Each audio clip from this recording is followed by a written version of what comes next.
She was We already have to shaking choose when the something. menu hit the But table what if they because find us? I'm $15 scared. I know. wasn't enough, and she knew it. Then the diner went dead silent. Not from fear of hunger, but because a mafia boss had just walked in. And when he heard why her husband died and who took everything she owned, he didn't order food. He decided who wouldn't survive the night.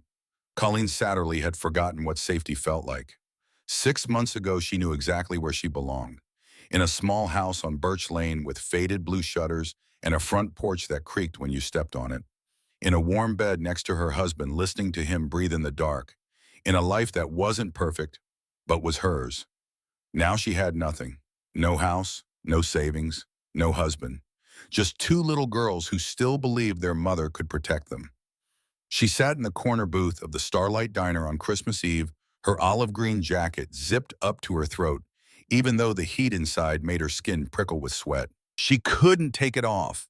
Beneath it, her shirt was threadbare and stained. She couldn't let anyone see. Marin sat pressed against her left side, her small hands folded in her lap like she was praying.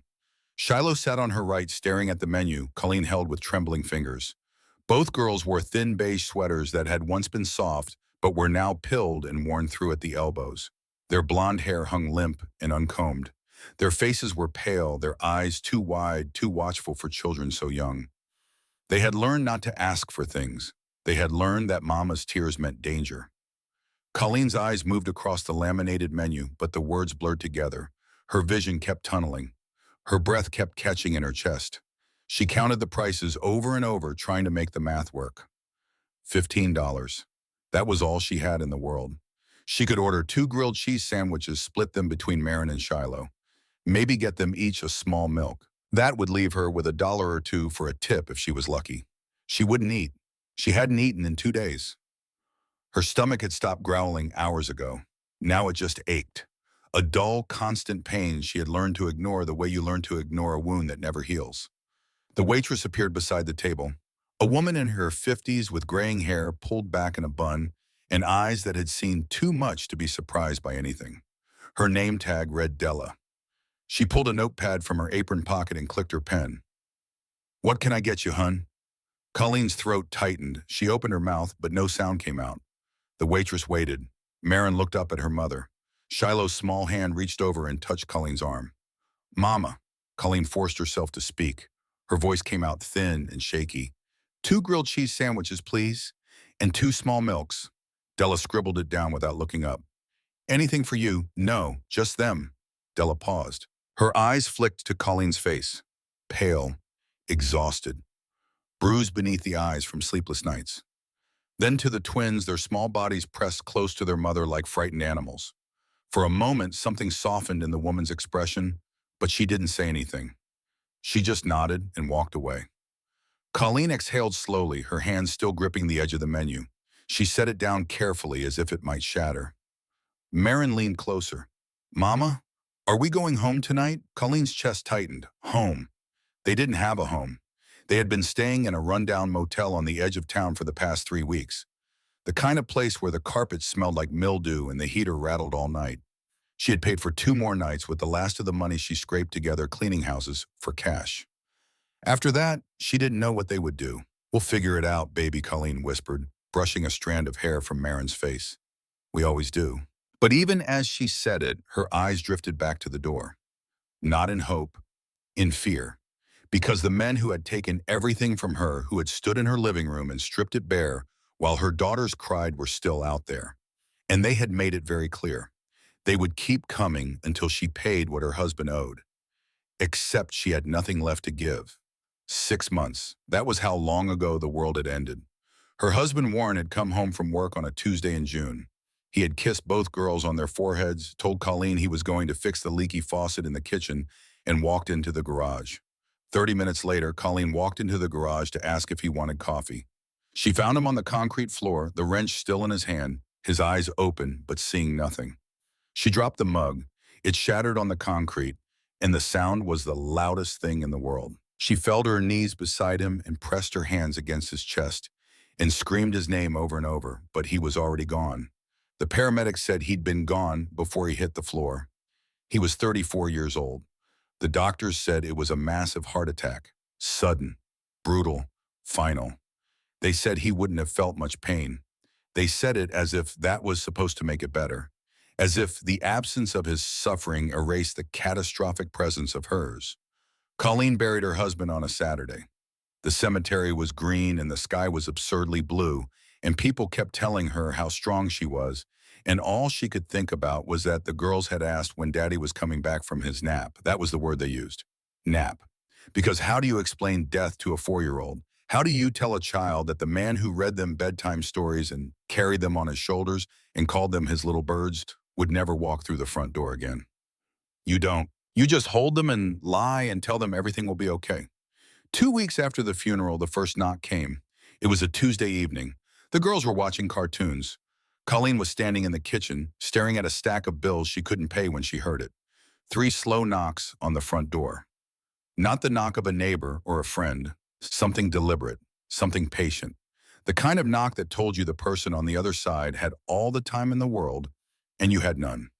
She opened the door and found 2 men standing on her porch. The first was tall and lean, with a narrow face and eyes that didn't blink often enough. His hair was dark and slicked back, and he wore a black coat that looked expensive in a way that felt wrong on Birch Lane. His name was Beckett Cragg, though Colleen didn't know that yet. She would learn it soon enough. She would learn it the way you learn the name of a disease, after it's already inside you. The second man was shorter, broader built like a fireplace. His face was flat and expressionless, his hands too large for his body. Vance Morrow. He stood slightly behind Beckett, saying nothing, watching everything. Mrs. Satterley, Beckett said. His voice was calm, almost gentle. I'm sorry for your loss. Colleen felt something cold move through her chest. Thank you. Can I help you? Beckett smiled. It was the kind of smile that made your skin crawl because it touched his lips but never reached his eyes. Actually, Mrs. Satterley, we're here to help you, your husband Warren. He had an arrangement with some associates of ours, a financial arrangement. Colleen blinked. I don't understand. He borrowed $43,000. Beckett continued, his voice still pleasant, still reasonable. For a delivery truck. He wanted to start his own business. He said it would change everything for his family. Give his girls a better life. Colleen's hands went cold. 43,000 Warren never mentioned. He never told me about any loan. Beckett nodded slowly as if this confirmed something he already knew. Most men don't tell their wives, Mrs. Satterley. They want to surprise them with the success, not burden them with the risk. Unfortunately, your husband passed before the debt was settled. Colleen stared at him. I don't have that kind of money. I have $300 in our checking account. Warren's life insurance hasn't paid out yet. They're still investigating because of how sudden. She couldn't finish. Her throat closed up. Beckett raised a hand. I understand. We're reasonable people, Mrs. Satterley. We didn't come to cause you any distress. We just wanted to make sure you were aware of the obligation. He paused. We'll give you 1 week to make arrangements. Then he turned and walked back to the black sedan idling at the curb. Vance followed, silent as a shadow. Neither of them looked back. Colleen closed the door and stood in the hallway for a long time, her forehead pressed against the wood, her whole body shaking. $43,000. Warren, what did you do? She spent that week calling every number she could find. Banks, lawyers, legal aid. But lawyers cost money she didn't have, and legal aid had waiting lists measured in months. She found no record of the loan, no contract, no promissory note. Just 2 men with expensive coats in a number that made her sick to her stomach. When they came back, they brought a truck. It was early morning, barely dawn. The girls were still in their pajamas eating cereal at the kitchen table when the front door opened. Colleen hadn't locked it. She'd been getting the mail. She turned around and Beckett was standing in her living room. Good morning, Mrs. Satterley, he said, still pleasant, still calm, as if he'd been invited. Behind him, 3 men she'd never seen before moved through the house with terrible efficiency. They took the couch first, then the dining table, then the television, then Warren's tools from the garage. Power drill, table saw, the socket wrench set his father had given him. They loaded everything into the truck parked in the driveway with the practiced movements of men who had done this many times before.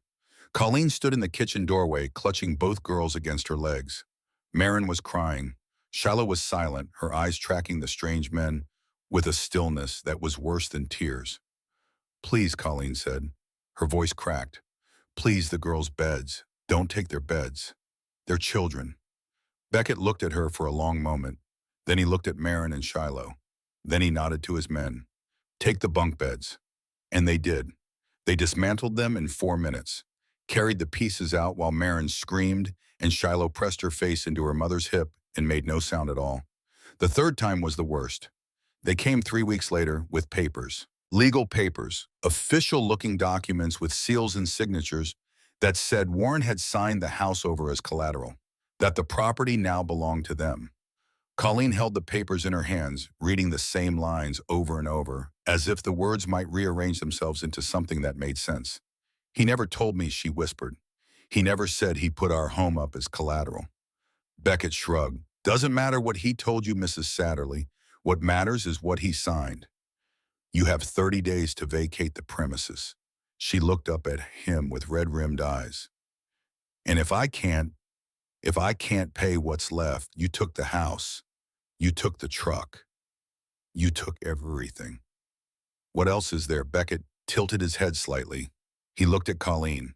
Then his gaze drifted down, slowly, deliberately, to Marin and Shiloh standing behind her, and he smiled. There's always something else, Mrs. Satterley. Colleen understood what he meant.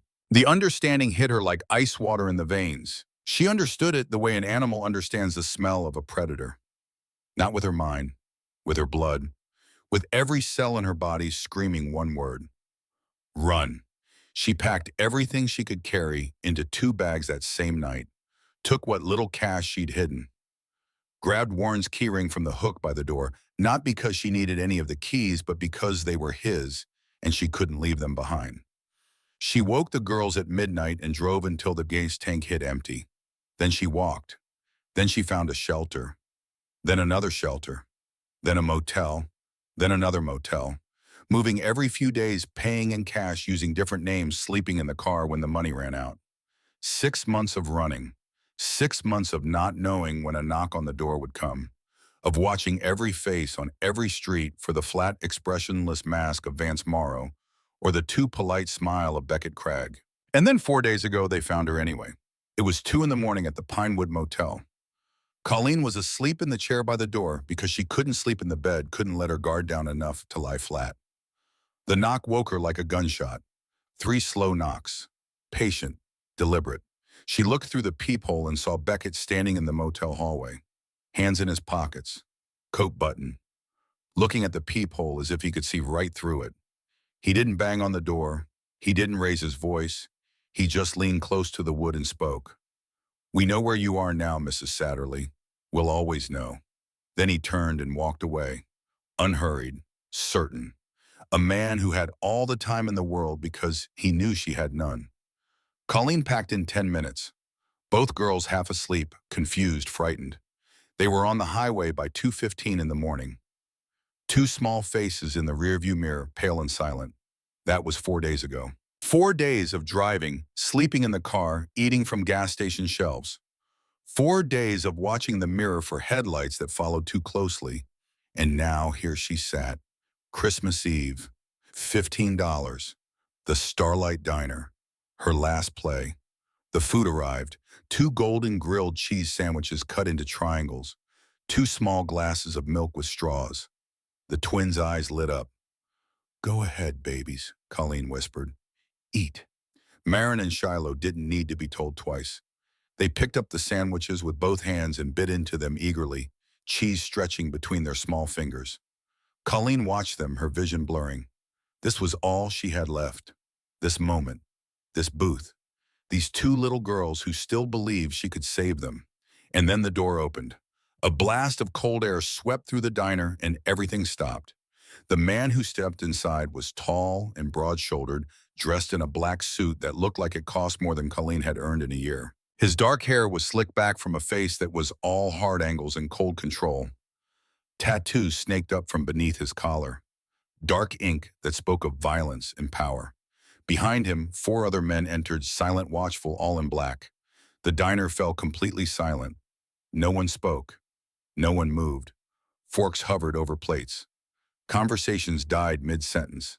Even the Christmas music playing softly from the radio seemed to shrink. Colleen's breath caught in her throat. She knew that silence. She had heard it before. In her living room, when the men came to take everything. Dominic Ashford didn't need to announce himself. His presence did it for him. He stood just inside the doorway, snow melting on the shoulders of his black suit, his dark eyes scanning the room with the calm precision of a predator assessing territory. Behind him, his four men fanned out slightly. Not aggressive, not threatening, just there. Silent sentinels who understood that their boss never needed backup. Only witnesses. Colleen's hand instinctively moved to cover Marin's, pressing her daughter's small fingers against the table. Shiloh stopped chewing mid-bite, her eyes wide and confused. Mama, Shiloh whispered. Shh, Colleen breathed. Don't move. Her stomach twisted into knots. She pulled both girls closer to her sides and hunched her shoulders forward, trying to make herself smaller. Less noticeable. Invisible. Please don't let them be looking for me. Please. Not here, not in front of my girls. Dominic's gaze moved methodically across the diner. He noted the elderly couple in the far corner, the young family near the window, the lone trucker at the counter nursing black coffee. His eyes passed over each person with the same measured attention, cataloging, assessing, dismissing. And then his gaze landed on Colleen. She felt it like a physical weight. Her breath stopped entirely. For 3 long seconds, Dominic Ashford looked at the woman in the worn olive jacket, her blonde hair falling limply around a face marked by exhaustion and fear. He saw the 2 small girls pressed against her sides, like baby birds sheltering under a broken wing. He saw the half-eaten grilled cheese sandwiches, the 2 small glasses of milk. He saw the empty space in front of her where a meal should have been, and something shifted behind his eyes. Something cold and calculating clicked into place. Then he looked away. Colleen felt lightheaded with relief. She grabbed the edge of the table to steady herself, her knuckles white. Dominic moved deeper into the diner, his men following at a respectful distance. He chose a booth near the back. Not the farthest corner, but close enough to see everything. Close enough to hear everything. One of his men slid into the booth across from him. The other 3 remained standing, positioned at strategic points throughout the small space. Not blocking exits, not hovering, just present. The diner slowly began to breathe again. Conversations resumed in hushed tones. Forks clinked against plates. Della, the waitress, moved again, though her hands shook slightly as she approached Dominic's table. Coffee, Dominic said before she could speak. His voice was low, quiet, but it carried. Black. And whatever she's having. He gestured toward Della herself. The woman blinked. I'm sorry, you haven't taken a break tonight. It wasn't a question. Order yourself something. I'm paying. Della stared at him, her mouth opening and closing. Dominic's expression didn't change. That wasn't optional. Thank you, she stammered, then hurried away. From his booth, Dominic watched the diner settle back into its rhythms. But his eyes kept returning to the corner booth, to the woman who hadn't relaxed since he'd entered, who was still hunched protectively around her children, whose eyes kept flicking, not toward him but toward the door. That was what caught his attention. She wasn't watching him. She was watching the entrance, like she was expecting someone else, like she was waiting for the door to open and her worst nightmare to walk through it. He leaned slightly toward the man sitting across from him, his most trusted enforcer, a broad-shouldered man named Slade, whose face carried the kind of permanent calm that only came from having seen everything and being surprised by nothing. The woman in the corner booth, Dominic said quietly. You see her? Slade glanced over casually. Yeah, she's afraid. Everyone's afraid when you walk in, boss. No. Dominic's voice dropped lower. She was afraid before I got here. Slade said nothing, waiting. Dominic watched as Colleen reached into her jacket pocket and touched something. Her fingers closing around it, checking, reassuring herself it was still there. The gesture was unconscious, compulsive. She ordered food for the kids, Dominic said. Nothing for herself. Maybe she's not hungry. She's starving. Dominic's jaw tightened. Look at her hands. Look at her face. She hasn't eaten in days. Slade shifted his weight. You want me to go talk to her? No, not yet. But he didn't look away. Because Dominic Ashford hadn't built an empire by ignoring his instincts. And right now his instincts were telling him that the terrified woman in the corner booth wasn't just poor. She was running. And whoever she was running from, they were the kind of men Dominic knew very, very well. 20 minutes passed. Colleen watched her daughters finish their sandwiches and milk. She watched the color return to their cheeks. She watched Shiloh's eyes start to droop with exhaustion and Marin's movements slow with drowsiness. They needed sleep. They needed safety. They needed everything she couldn't give them. She glanced at the check Della had left face down on the table. Her stomach twisted. She didn't want to look. Didn't want to see the number that would tell her whether she'd have to do the worst thing she could imagine. Send food back. Split one meal between two hungry children. Her hands shook as she reached for it. Don't, the voice came from directly beside her. Colleen's head snapped up, her heart lurching into her throat. Dominic Ashford stood next to the booth, his hands in his pockets, his expression unreadable. Up close, he was even more imposing. Taller, broader, his presence somehow filling all the available space. The tattoos on his neck were intricate and deliberate, the kind that meant something, the kind that told a story written in ink and vehemence. Colleen's mouth went dry. Don't touch the check, Dominic said quietly. His voice wasn't loud. It didn't need to be. Colleen pulled her hand back as if the paper had burned her. I wasn't. She was babbling. She couldn't stop. Marin and Shiloh pressed closer to their mother, their small faces tilted up toward the tall man in the black suit. Marin's bottom lip trembled. Shiloh's eyes were wide with confusion and fear. Dominic's gaze shifted to the twins, and something flickered across his face. Something too quick to name. Then his eyes returned to Colleen. Where's your husband? The question hit like a fist to the chest. Colleen opened her mouth, closed it, opened it again. Her throat closed up entirely. Dominic waited. He didn't repeat the question, didn't rush her, just stood there with infinite patience, his dark eyes steady and unblinking. He's gone, Colleen whispered. He died 6 months ago. The diner seemed to fade away. The other voices, the clinking dishes, the Christmas music, it all became background noise, distant and unimportant. Dominic's expression didn't change, but his jaw tightened almost imperceptibly. How old are they? He gestured toward the twins. 5. Colleen's voice cracked. They just turned 5. Dominic looked at Marin and Shiloh again, really looked at them this time. 2 little girls with blonde hair and frightened eyes wearing sweaters that were too thin for winter, sitting in a diner on Christmas Eve with a mother who couldn't afford to feed herself. His hands still in his pockets, curled into fists. What happened to him? Dominic asked, his voice quieter now. Heart attack. Colleen wiped at her eyes with the back of her hand. The doctors said it was sudden, that he didn't suffer. But you did. It wasn't a question. Colleen's breath hitched. She nodded. Dominic pulled out the chair across from her and sat down without asking permission. His men remained at a distance watching, but not interfering. Up close, Colleen could see the details the darkness had hidden. The scar through his left eyebrow, the silver ring on his right hand, the way his eyes weren't just dark but seemed to see straight through her. Tell me what happened. After he died, Dominic said. It wasn't a request. Colleen's hands twisted together in her lap. I can't. I shouldn't. Tell me.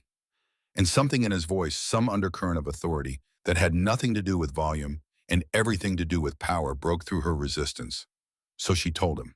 All of it. The words came spilling out like water through a cracked dam. Warren's death. The men who came 2 weeks later claiming $43,000. The 3 visits, each one worse than the last. The truck that hauled away everything they owned. The legal papers that took their home. The smile Beckett gave her when she asked what would happen if she couldn't pay, and the way his eyes had drifted down to her daughters. She told him things she hadn't told anyone. That she'd stopped sleeping in beds because she needed to be upright near the door. That she'd taught Marin and Shiloh a code word that meant run to the neighbors and don't look back.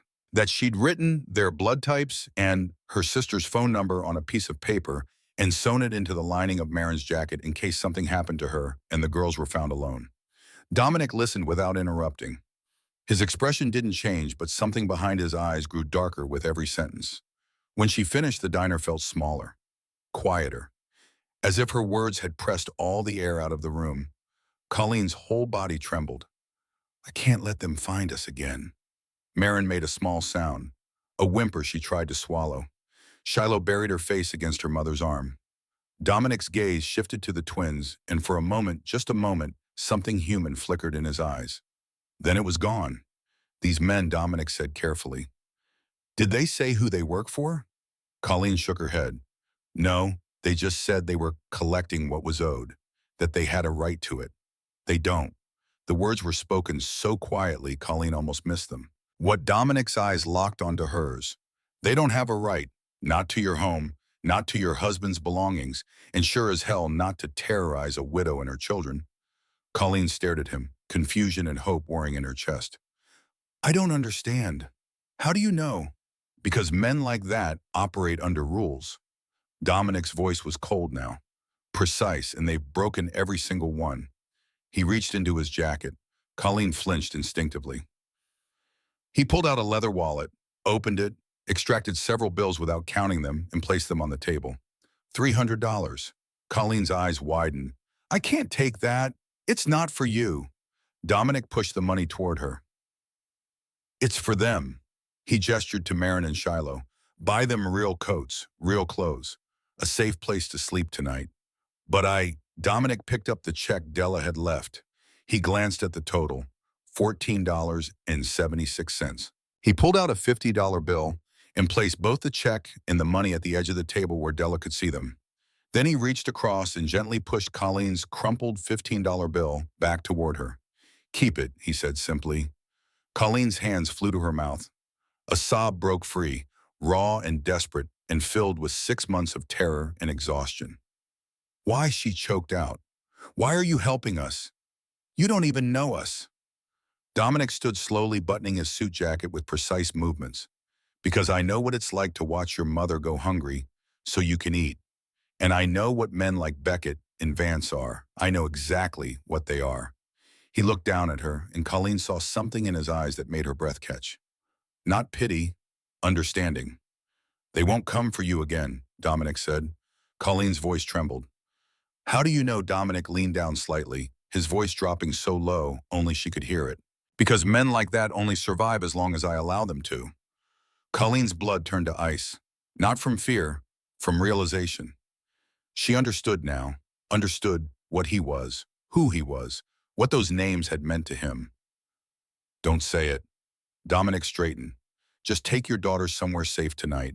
Get them warm, feed them again. And tomorrow, he paused. Tomorrow I'll make sure you never have to run again. Dominic turned and walked toward the door. His men fell into formation behind him, silent shadows moving in perfect synchronization. But just before he reached the exit, he stopped. One more thing, he called across the diner. Colleen's voice was barely a whisper. Yes, where are you staying tonight? I don't know yet. I was going to find somewhere. The Riverside Inn, 3 blocks north. Dominic's tone left no room for argument. Room 212. It's been paid for. 1 week, no questions asked. I can't. You can. Dominic's voice softened almost imperceptibly. And you will. For them. Then he pushed open the door and stepped out into the snow. The diner remained silent for a long moment after he left. Then slowly conversation resumed. Dishes clinked. The Christmas music played on. But Colleen sat frozen in her booth, staring at the $300 on the table and the $15 he'd returned to her. Through the frosted window, she could see Dominic standing beside a black car phone pressed to his ear. His expression was calm, but his eyes promised something far beyond calm. Outside in the falling snow, Dominic's voice was flat and controlled. Beckett, Cragg, and Vance Morrow. He spoke into the phone without preamble. They've been collecting without authorization, running their own operation. Using my name, telling people the debts are sanctioned. A pause, he listened. At least a year, maybe longer. Targeting widows, single mothers, people who can't fight back. His hand curled into a fist at his side. I want everything. Every debt they've collected, every name, every dollar. And I want it by morning. He ended the call and turned to Slade, who stood 2 steps behind him. The woman Colleen. She stays protected. Around the clock. I don't care if she knows about it or not. No one touches her. No one goes near those children. For how long? For as long as it takes, Slade hesitated. Boss, she's got kids. If this blows back. It won't. Dominic's eyes were cold and certain. Because Beckett and Vance won't live long enough to retaliate. He paused, then added something that made Slade go still. Slade. There were people following her tonight, not ours. Beckett's people. At least one car on the street outside the diner. They were watching her, Slade's expression hardened. How long? Long enough to know she was inside. If I hadn't walked in when I did, she would have walked out of that diner straight into them. Slade absorbed this. She doesn't know no, and she doesn't need to. Not tonight. Tonight, she needs to sleep. In the morning, she needs to know she's safe. Everything else, Dominic glanced back through the frosted window. Everything else is my problem. Inside the diner, Colleen hadn't moved. The money sat on the table in front of her. $300. More than she'd held in her hands since before Warren died. More than enough to feed her daughters for weeks. Mama. Marin's small voice pulled her back. Both twins were staring up at her. Shiloh's hand was gripping her arm. Marin's bottom lip trembled. Is the scary man gone? Shiloh whispered. He's gone, baby. Colleen finally managed. He's not going to hurt us. Are you sure? Marin asked. Colleen pulled both girls close, pressing kisses to the tops of their heads. I'm sure. Della approached the table hesitantly.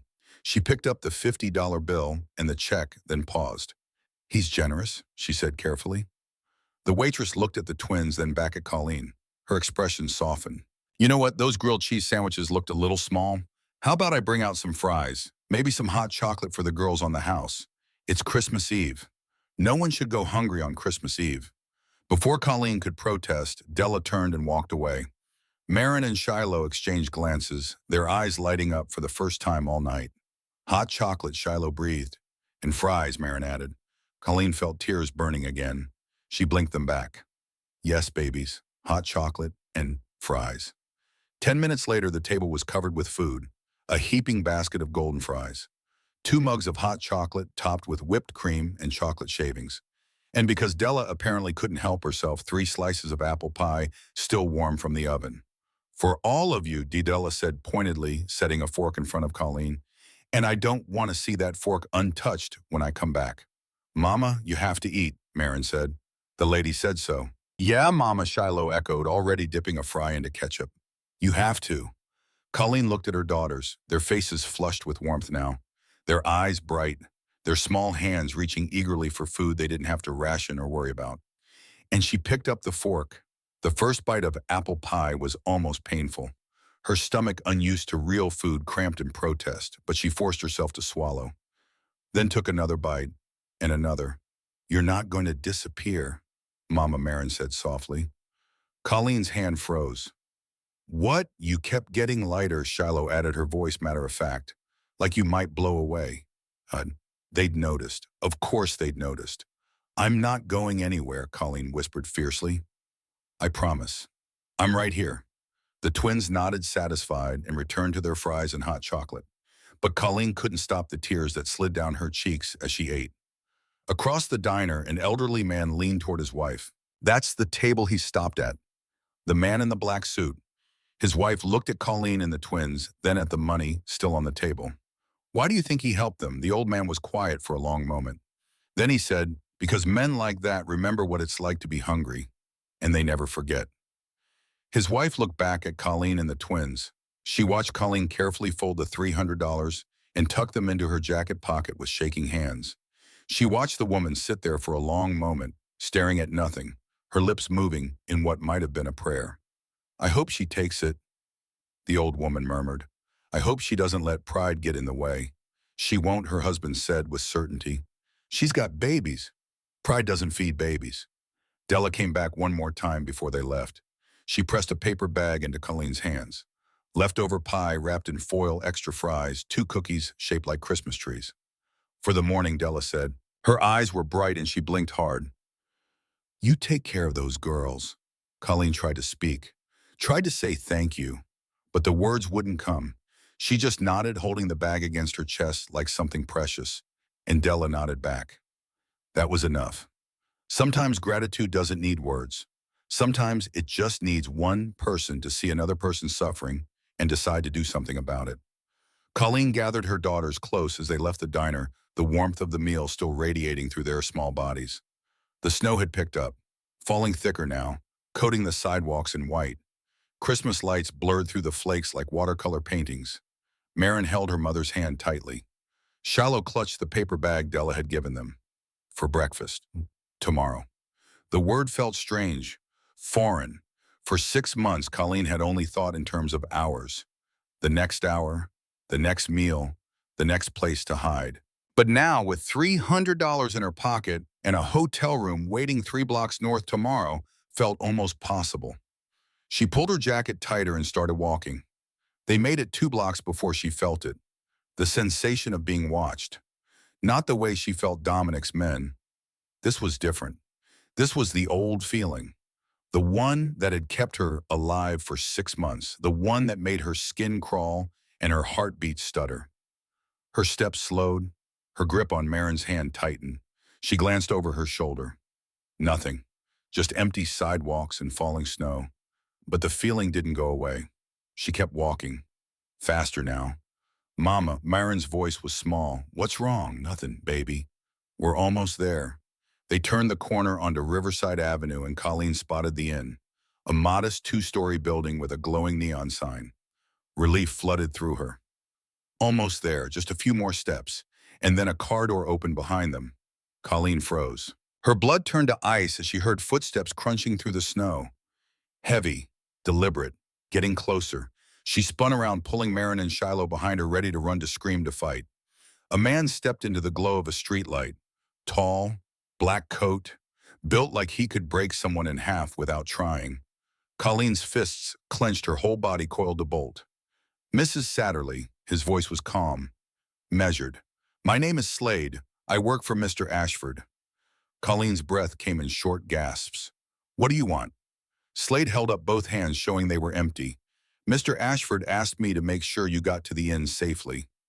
Colleen stared at him. He what? You're being watched, Slade said simply. Not by us, by them. Colleen's stomach dropped.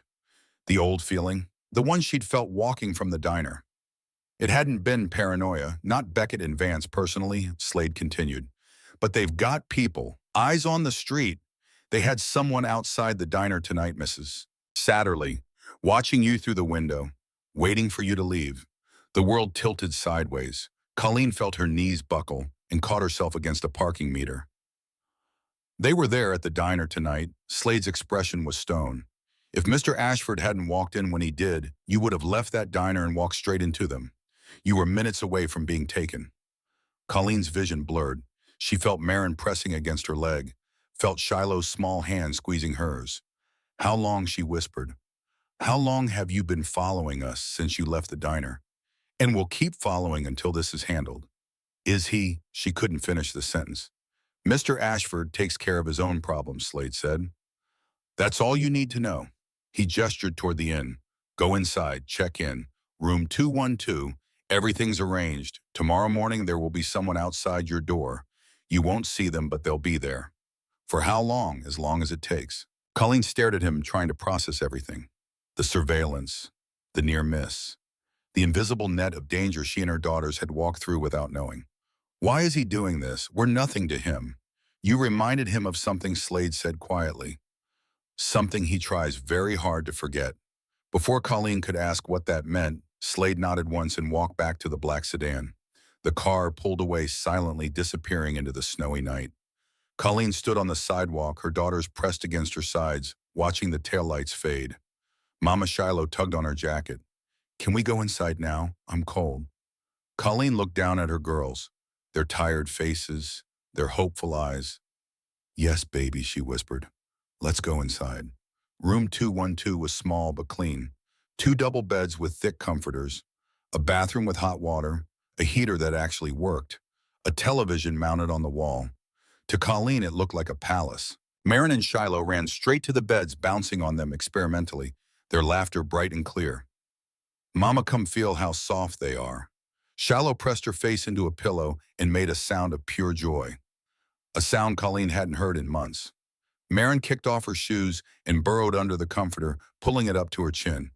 It's so warm, Mama. It's so warm. And Colleen stood in the doorway, watching her daughters discover comfort, watching them remember what it felt like to be children instead of refugees. And she pressed her hand over her mouth because the sob building in her chest was too big to let out. If she started crying now, she might never stop. She closed the door behind her and locked it. The deadbolt, the chain, everything. Then she walked to the window and pulled the curtain back slightly. The street below was quiet, empty, but she knew they were out there. Dominic's men, watching, protecting. And somewhere else in the city, she knew Dominic himself was making calls, moving pieces on a chessboard she couldn't see, doing things she probably didn't want to know about. For her, for Marin and Shiloh. She let the curtain fall back into place. An hour later, both girls were asleep, curled together in one bed, their small bodies finally relaxed, finally safe. Marin had her arm thrown across Shiloh's stomach. Shiloh's face was pressed into the pillow, her breathing deep and even. No nightmares, no crying, no trembling in their sleep. Colleen sat on the edge of the other bed, staring at the $300 spread out on the nightstand. Real money, real safety, real hope. But it came from a man who lived in a world of violence and fear. A man who with a single phone call could make people disappear. She knew she should be terrified, should pack up her daughters right now and run. But she didn't, because for the first time in 6 months, Marin and Shiloh were sleeping without fear. And Colleen wasn't listening for footsteps in the hallway or looking over her shoulder every 5 seconds. For the first time in 6 months, they were safe. And that safety came with a price. A price paid by Dominic Ashford. In blood. Probably. Colleen closed her eyes and whispered into the quiet room. I'm sorry. Sorry for whatever was about to happen. Sorry for the violence she knew was coming. Sorry that her desperation had pulled a man like Dominic Ashford into her life.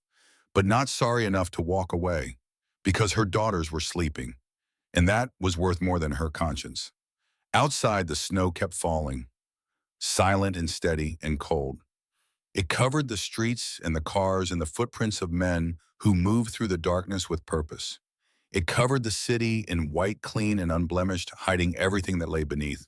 And in a warm room on the second floor of the Riverside Inn, a mother held her daughters and believed for the first time in 6 months that morning would come. That there might be something on the other side of this darkness besides more darkness. She didn't know what Dominic Ashford was doing tonight. She didn't know what he would do tomorrow. She didn't know what price would be at or who would pay it. But her daughters were breathing, slow and deep and peaceful. And that sound, the simple rhythm of children sleeping without fear, was the most beautiful thing Colleen Satterley had ever heard. Morning light filtered through the hotel curtains, soft and golden. Colleen woke slowly, confused for a moment about where she was. Then she felt the softness beneath her. A real mattress, clean sheets, warmth, and she remembered everything. The diner, Dominic Ashford, the $300, room 212.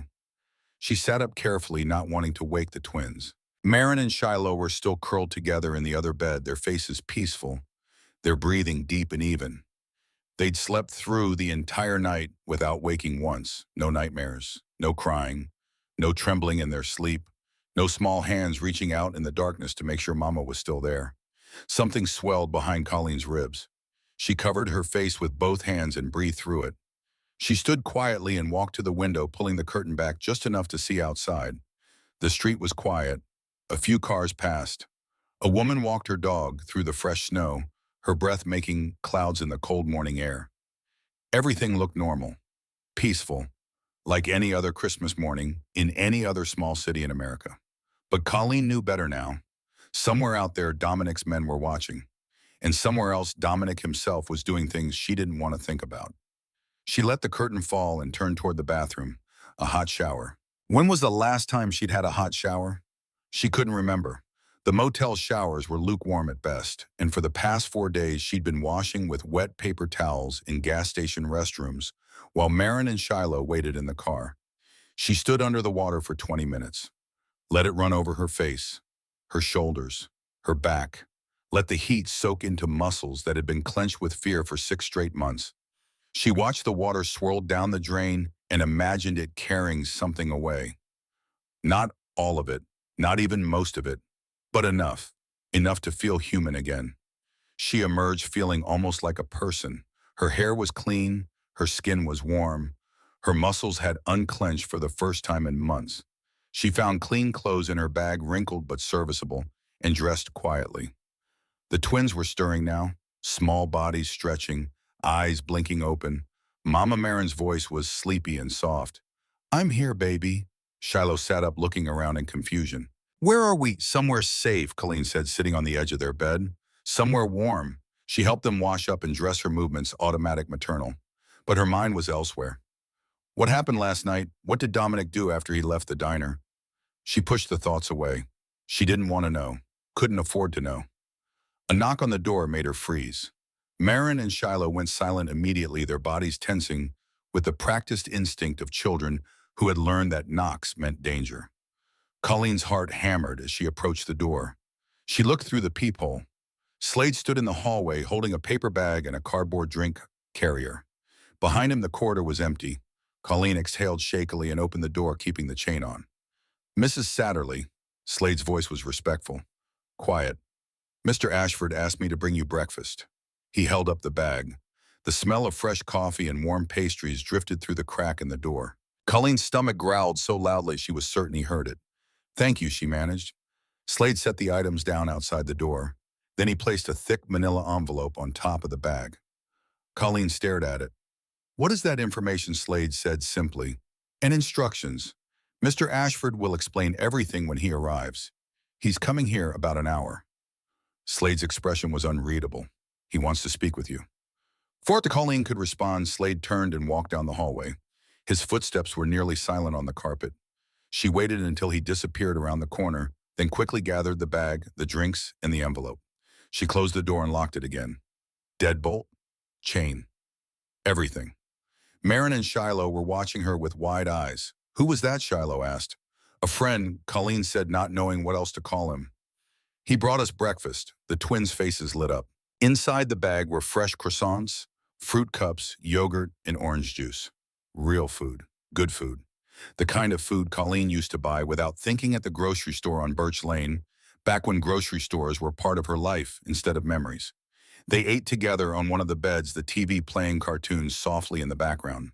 Marin and Shiloh chatted about the shows, about the soft beds, about how warm the room was. Normal conversation. Childhood conversation.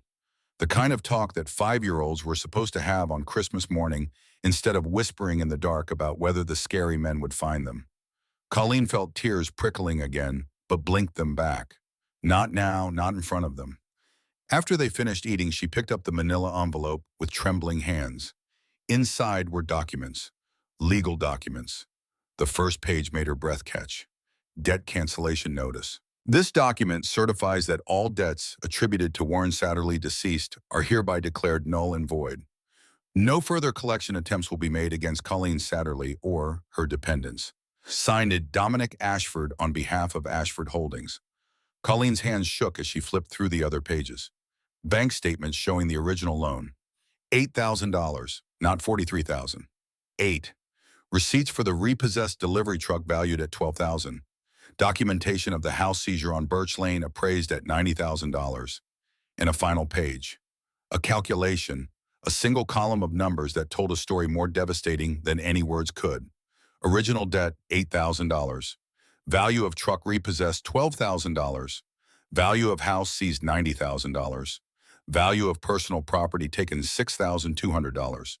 Total collected by Beckett Cragg and Vance Morrow, $108,200. Profits stolen from the Satterley family, $100,200. At the bottom in neat handwriting was a note. "You owed nothing. You were stolen from.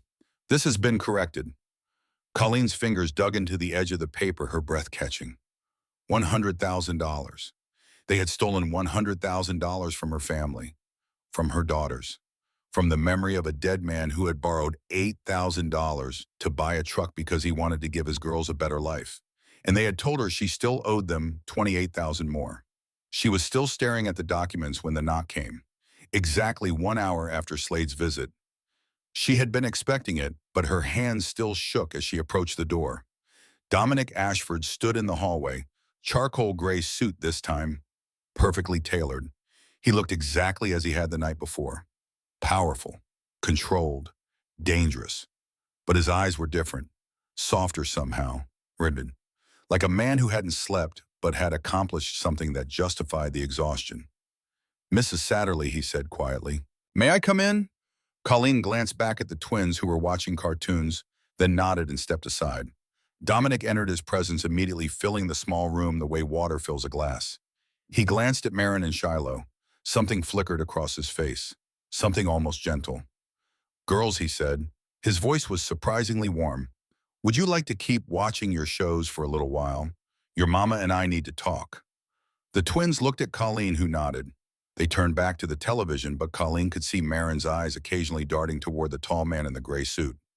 Dominic waited until they were settled, then turned to face Colleen fully. "You read the documents. It wasn't a question." Colleen nodded, unable to find her voice. "Then you know you're free," Dominic said. "The debt is canceled. Beckett and Vance won't be bothering you again. Ever." The word hung in the air. Ever. Such a small word, such an enormous promise. What did you do to them? The question escaped before Colleen could stop it. Dominic's expression didn't change. "I corrected a mistake." "Did you kill them?" "No." His voice was flat. "But I made sure they understood the consequences of their actions. Their assets have been seized. Every dollar they stole is being returned to the widows they robbed, with interest. And if they ever step out of line again." He didn't finish the sentence. He didn't need to. Colleen swallowed hard. "Why are you doing this? You don't owe us anything." Dominic was quiet for a long moment. The silence stretched between them, filled only by the soft voices of cartoon characters on the television. Then he spoke, and his voice carried a weight that had nothing to do with power and everything to do with memory. "When I was 7 years old, my mother was widowed." Colleen went still. "My father worked construction. He fell from scaffolding on a job site that should have been shut down for safety violations. He died before the ambulance arrived. And within a month, men came to our door. Men who said my father owed them money. They took everything we had. The furniture, the food out of the refrigerator, my mother's sewing machine. The only thing she owned that was worth anything.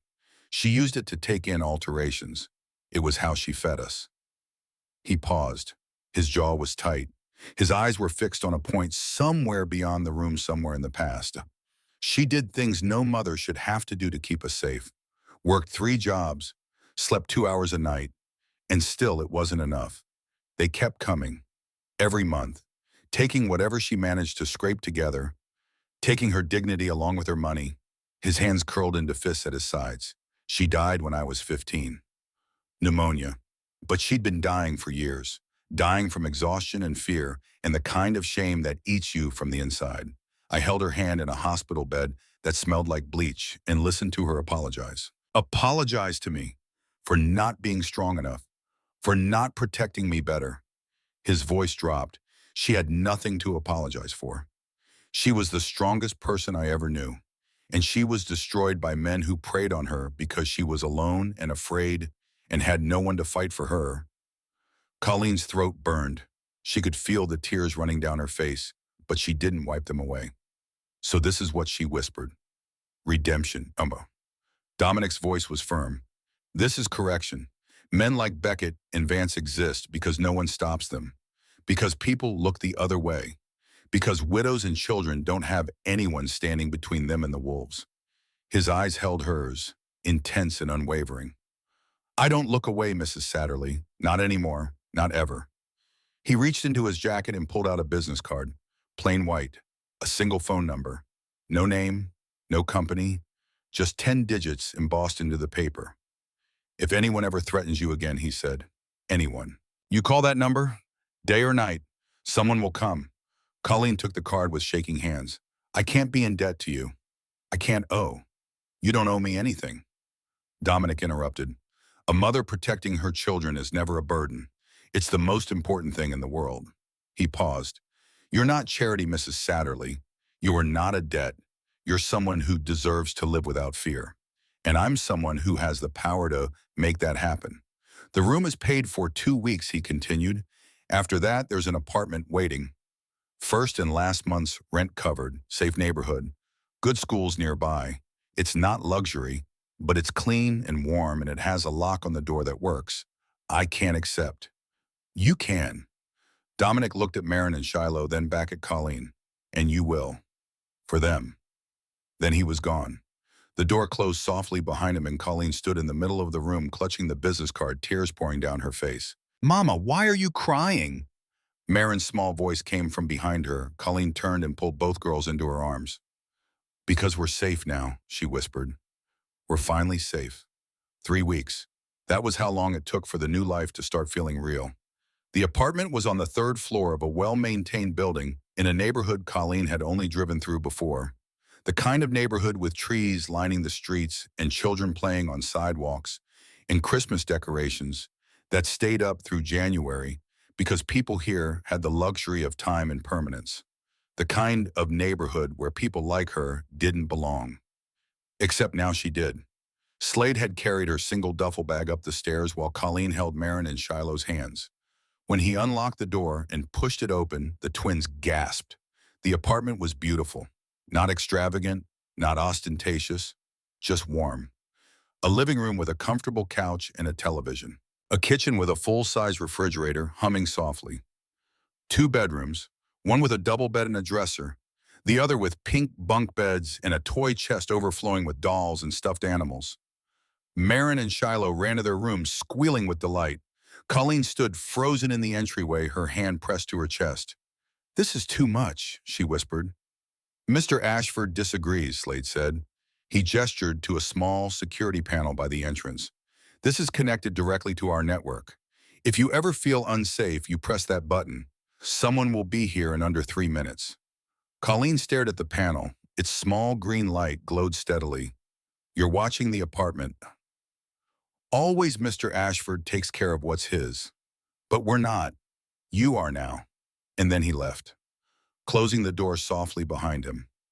That night, after the twins were asleep in their new bunk beds, Colleen sat in the dark living room and stared at the business card. She ran her thumb over the embossed numbers and thought about the man who had given it to her. A criminal? A man of violence? Someone whose very name made grown men go silent with fear. And yet he'd saved her. Not because he wanted something, not because he expected anything in return, but because he remembered what it was like to watch his mother break. She put the card in the drawer of her nightstand and whispered into the quiet room, "Thank you." The words felt inadequate, but they were all she had. Colleen found work at a florist shop 2 blocks from the apartment. Mrs. Gable, the elderly owner, had taken one look at Colleen's careful hands and tired but determined eyes and hired her on the spot. "You have the look of someone who understands how precious, fragile things are," she'd said. The pay was modest, but it was real. A real paycheck with her real name on it. The first honest money she'd earned in 6 months. She walked to work every morning, made arrangements of roses and lilies and chrysanthemums, learned to trim stems at the proper angle, learned which flowers lasted in cold weather and which ones needed warmth. She discovered she was good at it. That her hands, which had spent months gripping steering wheels and counting crumpled bills, were steady and gentle when they held living things. The twins started school. On their first day, they clung to Colleen's legs, their faces pale with anxiety, born from too many sudden moves in the night. But by the afternoon, they returned with construction paper drawings and stories about a nice teacher named Miss Amy. Within a week, they were chattering about friends and homework. Within 2 weeks, they stopped flinching at loud noises. Within 3 weeks, Marin stopped waking up at 2 in the morning to check that the door was locked. One evening, Colleen sat on the couch watching the twins color at the kitchen table. Shiloh was drawing a house with a red door. Marin was drawing 4 stick figures, a tall one, a medium one, and 2 small ones. But above the tall figure, she'd drawn a pair of wings. "What's that?" Colleen asked, pointing to the winged figure. "That's Daddy," Marin said matter-of-factly. "He's an angel now. He watches us from up there." Colleen had to leave the room. She stood in the bathroom with the water running and pressed a towel against her face and cried until her ribs ached. Then she washed her face, dried her eyes, and went back to the kitchen table and told Marin it was the most beautiful drawing she'd ever seen. Because it was. And because Warren deserved to be remembered as an angel, even if the truth was more complicated than that. Even if the truth was something Colleen didn't know yet. It was a normal life. A precious, ordinary life. And it was built on a foundation of quiet, unseen protection. Colleen never saw Dominic, but she felt his presence in the stability of her days. Slade appeared once on a Tuesday morning to deliver an envelope. Not cash, a grocery store gift card, a prepaid utility bill. A voucher for children's clothes. Mr. Ashford's investments yield dividends, Slade said in his flat, polite tone. He insists they be shared. Colleen had tried to refuse. I can't keep taking in this. I have a job now. Slade had looked at her with that unreadable expression. The debt was never yours, Mrs. Satterley. This isn't repayment, it's restoration. Let him do this. So she did. And with each passing day, the knot of terror in her chest loosened another degree. She stopped checking the locks 3 times before bed, stopped scanning every face on the street, stopped flinching when someone knocked on the door. She was learning to breathe again. And then on a cold Tuesday evening in January, everything changed. Colleen was closing up the flower shop. Mrs. Gable had left an hour earlier, her arthritis flaring in the cold. The twins were at a neighbor's apartment, a retired school teacher named Mrs. Pemberton, who watched them after school in exchange for fresh flowers every Friday. Colleen was alone sweeping the floor when her phone rang. She didn't recognize the number. She almost didn't answer. But something made her pick it up. Mrs. Satterley, Dominic's voice. She recognized it instantly. Low, controlled. But tonight there was something else in it. Something she hadn't heard before. Mr. Ashford, is everything okay? I need to see you tonight. There's something you need to know. The words hit her like cold water. She gripped the broom handle tighter. What is it? What happened? A pause long enough to make her stomach drop. Not over the phone. Slade will pick you up in 20 minutes. Bring the girls. The line went dead. 20 minutes later, Colleen sat in the back of a black sedan with Marin and Shiloh pressed against her sides. Slade drove in silence. The city moved past the tinted windows like a film she was watching from very far away. They pulled up to a brownstone on a quiet street. Slade opened the door and led them inside up a flight of stairs into a room that looked like a study. Bookshelves, a desk, 2 leather chairs. Dominic was standing by the window when they entered. He turned. His face was composed, controlled, but his eyes were different, darker, as if something behind them had caught fire and was burning very slowly. He looked at Marin and Shiloh. Then he looked at Colleen. Girls, he said gently, there are books and puzzles in the next room. Slade will stay with you. Is that okay? Marin looked up at her mother. Colleen nodded. The twins followed Slade through a side door which closed softly behind them. Dominic and Colleen were alone. Sit down, Dominic said. It wasn't a command. It was something closer to a warning. The kind of thing a doctor says before delivering news that will change everything. Colleen sat. Her hands were shaking. Dominic didn't sit. He stood by the window, his back to the city lights, and when he spoke, his voice was quiet and precise. Beckett Craig and Vance Morrow are being held in a facility I control. They've been cooperating, providing information about their operation. Names of victims, amounts collected, how long they've been running this scheme. Colleen nodded. She knew this already. But the way Dominic said it, the careful, measured quality of his voice told her there was more. Earlier today, I went to see them personally, Dominic said. The warehouse was on the industrial edge of the city, the kind of building that smelled like motor oil and old concrete, where sounds echoed off metal walls, and the only light came from bare bulbs hanging on chains. Dominic had walked in alone. Slade waited by the door. 2 guards stood in the shadows. Beckett Craig sat in a metal chair in the center of the room. His wrists were bound behind him. His left eye was swollen shut from the night he'd been taken. His expensive coat was gone. His slicked back hair was matted and dull. But his one good eye tracked Dominic with the calm alertness of a man who had been in bad situations before and believed he would survive this one too. Vance Morrow sat in a second chair 3 feet away. His nose was broken. Blood had dried on his upper lip. He stared at the floor and said nothing. Dominic had pulled a chair directly in front of Beckett and sat down, close enough to see the pulse jumping in Beckett's throat, close enough to smell the sweat and fear beneath the man's performance of calm. $43,000, Dominic said. That's what you told a widow her dead husband owed you. Beckett's one good eye held steady. We were collecting a legitimate debt. $8,000, Dominic said. The original loan was $8,000. The truck you repossessed was worth $12,000. The house you took was worth $90,000. You stole over $100,000 from a woman with 2 5-year-old daughters, and you told her she still owed you more. Beckett said nothing. And you used my name, Dominic continued. Told your victims the debts were sanctioned by me, that you were operating under my authority. Silence. Dominic leaned forward. You've been running this operation for at least a year, targeting widows, single mothers, people who don't know the difference between a real collection and a shakedown, people who are too afraid and too alone to fight back. Beckett's jaw tightened, but he still didn't break eye contact. There was something almost admirable about it. Almost, the way a rattlesnake is almost beautiful before it strikes. "You've gone soft, Ashford," Beckett said. His voice was quiet, raspy from the cold and the bruising, but steady. "The old you wouldn't have blinked. The old you would have put a bullet in my head and moved on with your evening." Dominic didn't react. The old you understood that business is business. Beckett continued, "That sentiment is weakness. That protecting widows and children is what churches do not. What men like us do." He leaned forward at slightly, testing his bonds. "You're spending resources guarding a woman who means nothing to your operation, who generates no revenue, who brings nothing to the table except two hungry kids and a sob story. That's not correction, Ashford. That's charity. And charity is how empires fall." Dominic studied him for a long moment. The silence stretched. Then he spoke, and his voice was the quietest it had been all night. "You finished?" Beckett held his gaze. "Good," Dominic said, "because now I have a question, and I suggest you answer it honestly, because what happens next depends entirely on what you say in the next 60 seconds. He paused. "Tell me about Warren Satterley." And something changed in Beckett's face.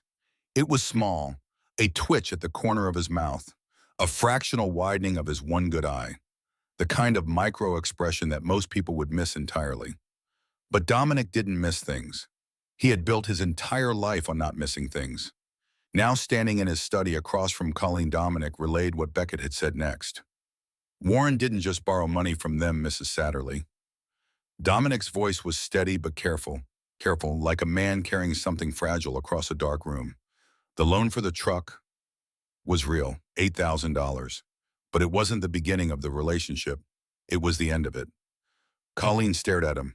"I don't understand. Your husband had been working for them and running errands, small deliveries, pickups, nothing violent, nothing he would have considered criminal. He thought he was helping a friend of a friend transport auto parts. But the packages weren't auto parts." Colleen's vision tunneled. "No, he didn't know what he was carrying, not at first, but eventually he figured it out. And when he did, he went to Beckett and told him he wanted out." Colleen's hands were trembling. Her whole body was trembling. "Warren wouldn't. He would never." "He wouldn't," Dominic agreed quietly. "That's exactly the point. He was a good man who got pulled into something he didn't understand. And when he tried to get out, Beckett didn't let him." The room was spinning. Colleen gripped the armrest like it was the only thing keeping her from falling. "What do you mean, didn't let him?" Dominic's voice dropped. Beckett knew about Warren's heart condition. Warren had mentioned it once casually, and Beckett filed it away the way men like him file everything away. As leverage. When Warren said he wanted out, Beckett told him the debt wasn't settled, that the truck loan was just the beginning, that Warren owed them for the work he'd already done, for the trust they'd placed in him, for the risk they'd taken. And if Warren tried to walk away, Beckett said he'd go to the police, tell them Warren had been transporting illegal goods, that Warren would go to prison, that Marion and Shiloh would grow up without a father. Colleen felt something crack inside her chest. A sound came out of her mouth that wasn't a word. It was the sound of something breaking that could never be put back together. Dominic continued. His voice was steady, but there was a coldness in it that hadn't been there before. A killing coldness. So Warren kept working, under threat, under pressure, and the pressure never stopped. Beckett increased the workload. More deliveries, longer hours, higher stakes. Warren wasn't sleeping, wasn't eating properly. His blood pressure was through the roof. His heart condition was getting worse, and he couldn't see a doctor because he couldn't explain the stress without explaining everything else. Dominic paused. When he spoke again, his voice was barely above a whisper. "Beckett knew what he was doing, Mrs. Satterley. He knew the pressure would kill your husband. Maybe not that day, maybe not that week, but eventually. And when it did, Beckett would collect the debt from the only person left, you." He looked at her with eyes that held something she'd never seen in them before. Not anger, something beyond anger, something that had passed through fury and come out the other side into a place that was very quiet and very cold and very final. Your husband didn't just die, Mrs. Satterley. They drove him into the ground.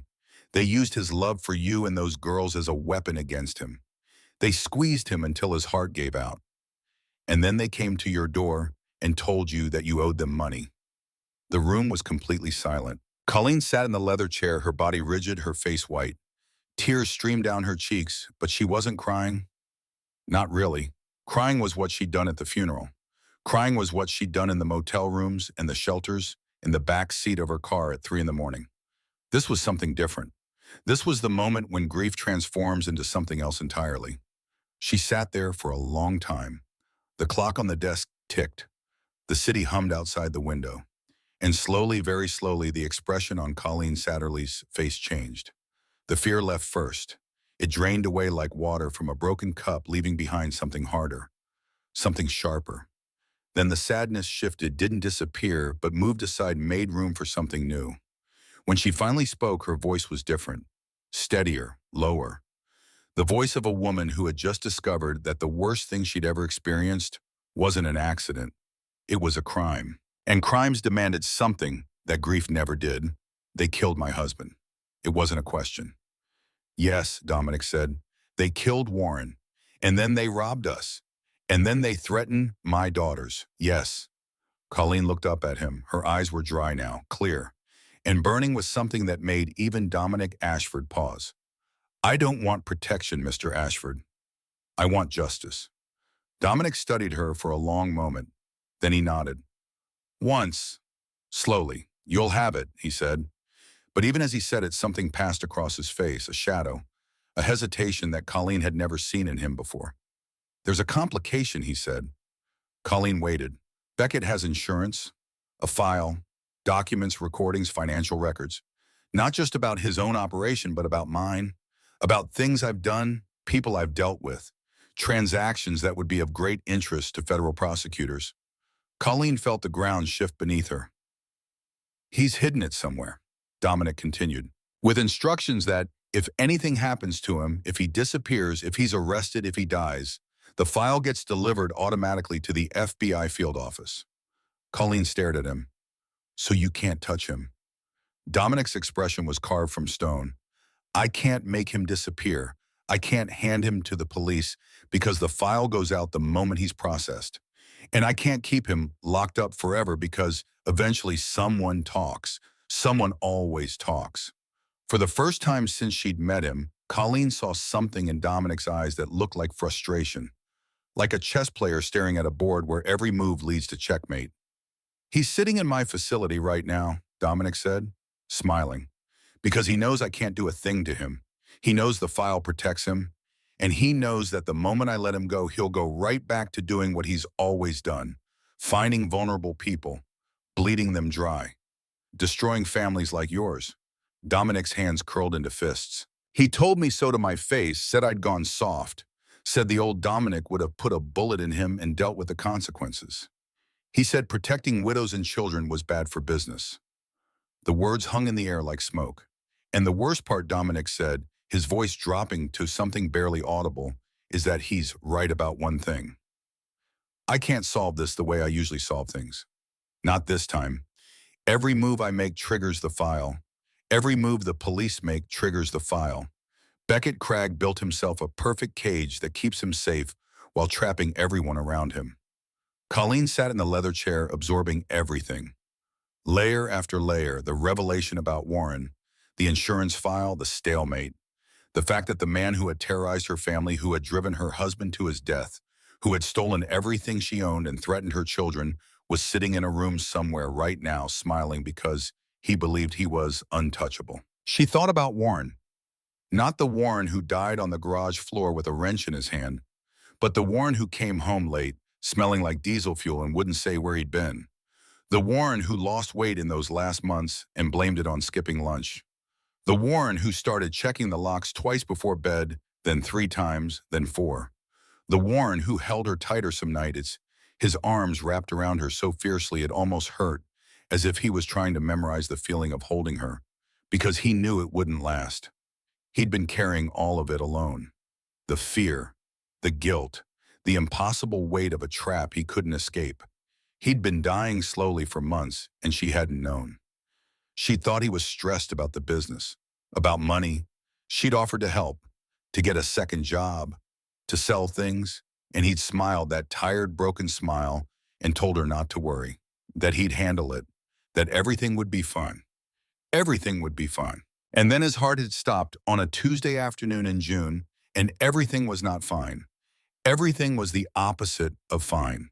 Everything was Beckett Cragg knocking on her door 2 weeks later with a number that wasn't real and a smile that was. Colleen looked at Dominic. Something had crystallized in her mind. Something hard and bright and absolutely clear. Beckett's file, she said. It protects him from you, from the police, from anyone who might come after him through official channels or through yours. Dominic nodded. But it doesn't protect him from the truth, Colleen said. About what he did to Warren, about what he did to all of us. Dominic studied her. What are you thinking? Colleen stood. For the first time in 6 months, she wasn't hunching her shoulders, wasn't trying to make herself smaller. She stood at her full height and her eyes were steady. Warren kept things from me, she said, to protect me. He kept secrets. He hid things, but Warren was methodical, careful. It's who he was. He labeled every tool in his garage. He kept receipts for everything. He filed our taxes 6 weeks early every single year. She paused. If Warren was working for Beckett, if he was carrying packages, making deliveries, if he knew what was happening and was trying to find a way out, he would have kept records. Somewhere. Not in the house. Beckett's people took everything from the house. But somewhere else. Somewhere he thought was safe. Dominic's eyes narrowed, slightly, the way a predator's eyes narrow when it spots movement in the grass. You think your husband left evidence? I think my husband was the most careful man I ever knew, Colleen said. And I think when a careful man is trapped and afraid and looking for a way out, he documents everything. It's the only weapon he has. Dominic was quiet for a moment. Then he said, do you know where he would have kept something like that? Colleen closed her eyes. She thought about Warren, about the man she'd married, about the way he organized his life. His tools hung on pegboard in the garage, each one outlined in marker, so he'd know if something was missing. His files were alphabetized. His passwords were written in a small notebook he kept in the glove compartment of his truck, the truck that had been repossessed. But there was somewhere else. A place Warren went sometimes on Saturday mornings. A place he said he kept extra tools and seasonal equipment. He had a storage unit, Colleen said. Her eyes opened. On Route 9, Bayfield Storage, unit number. She paused, searching her memory. The number was there, buried under 6 months of trauma and survival. She could see Warren's handwriting on the rental agreement pinned to the corkboard in the garage she no longer had. 47, she said. Unit 47. He paid for it annually. Hish. I always thought it was for his tools and the lawnmower and things we didn't have room for in the garage. She looked at Dominic. I never went there. He never took me. He said it was just junk and equipment. But Warren didn't keep junk, Mr. Ashford. Warren didn't keep anything that didn't have a purpose. He was the kind of man who threw away empty boxes the day they arrived, who organized his receipts by date and category, who labeled the circuit breakers in our fuse box with a label maker. Her voice steadied. If he was trapped, if he knew what Beckett was doing and was looking for a way out, he would have documented everything. Every delivery, every payment, every conversation he could remember. He would have written it down and stored it somewhere safe, somewhere Beckett didn't know about, somewhere that would survive even if Warren didn't. Dominic's expression hadn't changed, but his stillness had a different quality now. The stillness of a man who sees the first move in a chess game that might for the first time lead somewhere other than checkmate. Slade called. The door opened. Slade appeared. Bayfield Storage. Route 9, Unit 47. I need it located and secured. Tonight. No one goes in until Mrs. Satterley is there to open it. Slade nodded and disappeared. Dominic looked at Colleen. If your husband left something in that unit, something that documents what Beckett was doing, who he was working with, how he was operating, then we have a weapon that Beckett's insurance file can't protect against. Because the evidence wouldn't come from you, Colleen said. No, Dominic's voice was quiet. It would come from a dead man's widow. A victim. Someone with every reason to want the truth. Someone no jury in America would doubt. Colleen felt something move through her chest. Not hope. Not yet. Something older and fiercer. The feeling a mother gets when she realizes that the man who killed her husband left a trail and her husband was smart enough to mark it. I want to go tonight, she said. Tomorrow, Dominic countered. We secure it first. Make sure no one else knows about it. Make sure Beckett hasn't found it already. Colleen wanted to argue. Every cell in her body was screaming to move, to act, to stop being the woman who ran and start being the woman who fought. But she looked at the door behind which her daughters were reading books with Slade, and she forced herself to breathe. Tomorrow, she agreed. First thing. Dominic nodded. Then he said something that surprised her. Your husband was braver than he knew, Mrs. Satterley. Most men in his position would have given up, would have kept their heads down and done what they were told until there was nothing left of them. But Warren was building something. He was trying to find a way out, not just for himself, for you, for those girls. Colleen's jaw trembled. She blinked hard and looked away. He didn't make it, she whispered. No, Dominic said, but you did, and whatever he left behind, it's yours now. His last gift to his family. Colleen nodded. She couldn't speak. The tears she'd been holding back all evening finally fell silent and hot, tracing paths down her face like rivers carving through stone. But she didn't crumble. She didn't collapse. She stood in that study with her back straight and her eyes burning and her fists clenched at her sides, and she made a promise to the man she'd lost. I'll finish it, Warren. Whatever you started, I'll finish it. She walked to the side door and opened it. Marin and Shiloh were sitting on a rug building a tower out of wooden blocks. Slade sat in a chair nearby, his massive frame somehow reduced to something almost gentle as he watched over them. The twins looked up. Mama. Come on, babies, Colleen said. Her voice was steady, strong. We're going home. As they walked to the car, Marin looked up at her mother and said something that stopped Colleen in her tracks. Mama, your eyes look different. Colleen looked down at her daughter, different how Marin thought about it for a moment. Her small face was serious. Like when you find something you lost, she said. Like when you know where it is again. Colleen knelt in the snow and pulled her daughter close. She pressed her lips to Marin's hair and breathed in the clean soap smell of her, of safety, of everything she had left in this world. Yeah, baby, she whispered. Something like that. And for the first time since the night she'd walked into the Starlight Diner with $15 and two hungry children, Colleen Satterley wasn't afraid. She was angry. And anger, she was discovering, was a far more useful thing than fear. It was fuel. It was direction. It was the thing that turns a woman who runs into a woman who stands. Tomorrow she would drive to Route 9 and open a storage unit her dead husband had paid for in cash. Tomorrow she would find out whether Warren Satterley's careful, methodical, beautiful mind had left behind the one thing that Beckett Craig's insurance file couldn't protect against. The truth. Not Dominic's truth, not a criminal's leverage, but a dead man's testimony. A husband's final act of love written in the margins of his own destruction. Tomorrow Colleen would find it, and when she did, Beckett Craig would learn something he'd never understood. That the most dangerous person in the world isn't a man with a gun. It's a mother with nothing left to lose and everything left to fight for. The drive to Route 9 took 22 minutes. Colleen sat in the passenger seat of Slade's black sedan, watching the city thin into suburbs, then into the flat gray sprawl of commercial strips and storage facilities that lined the highway like tombstones. Marin and Shiloh were with Mrs. Pemberton.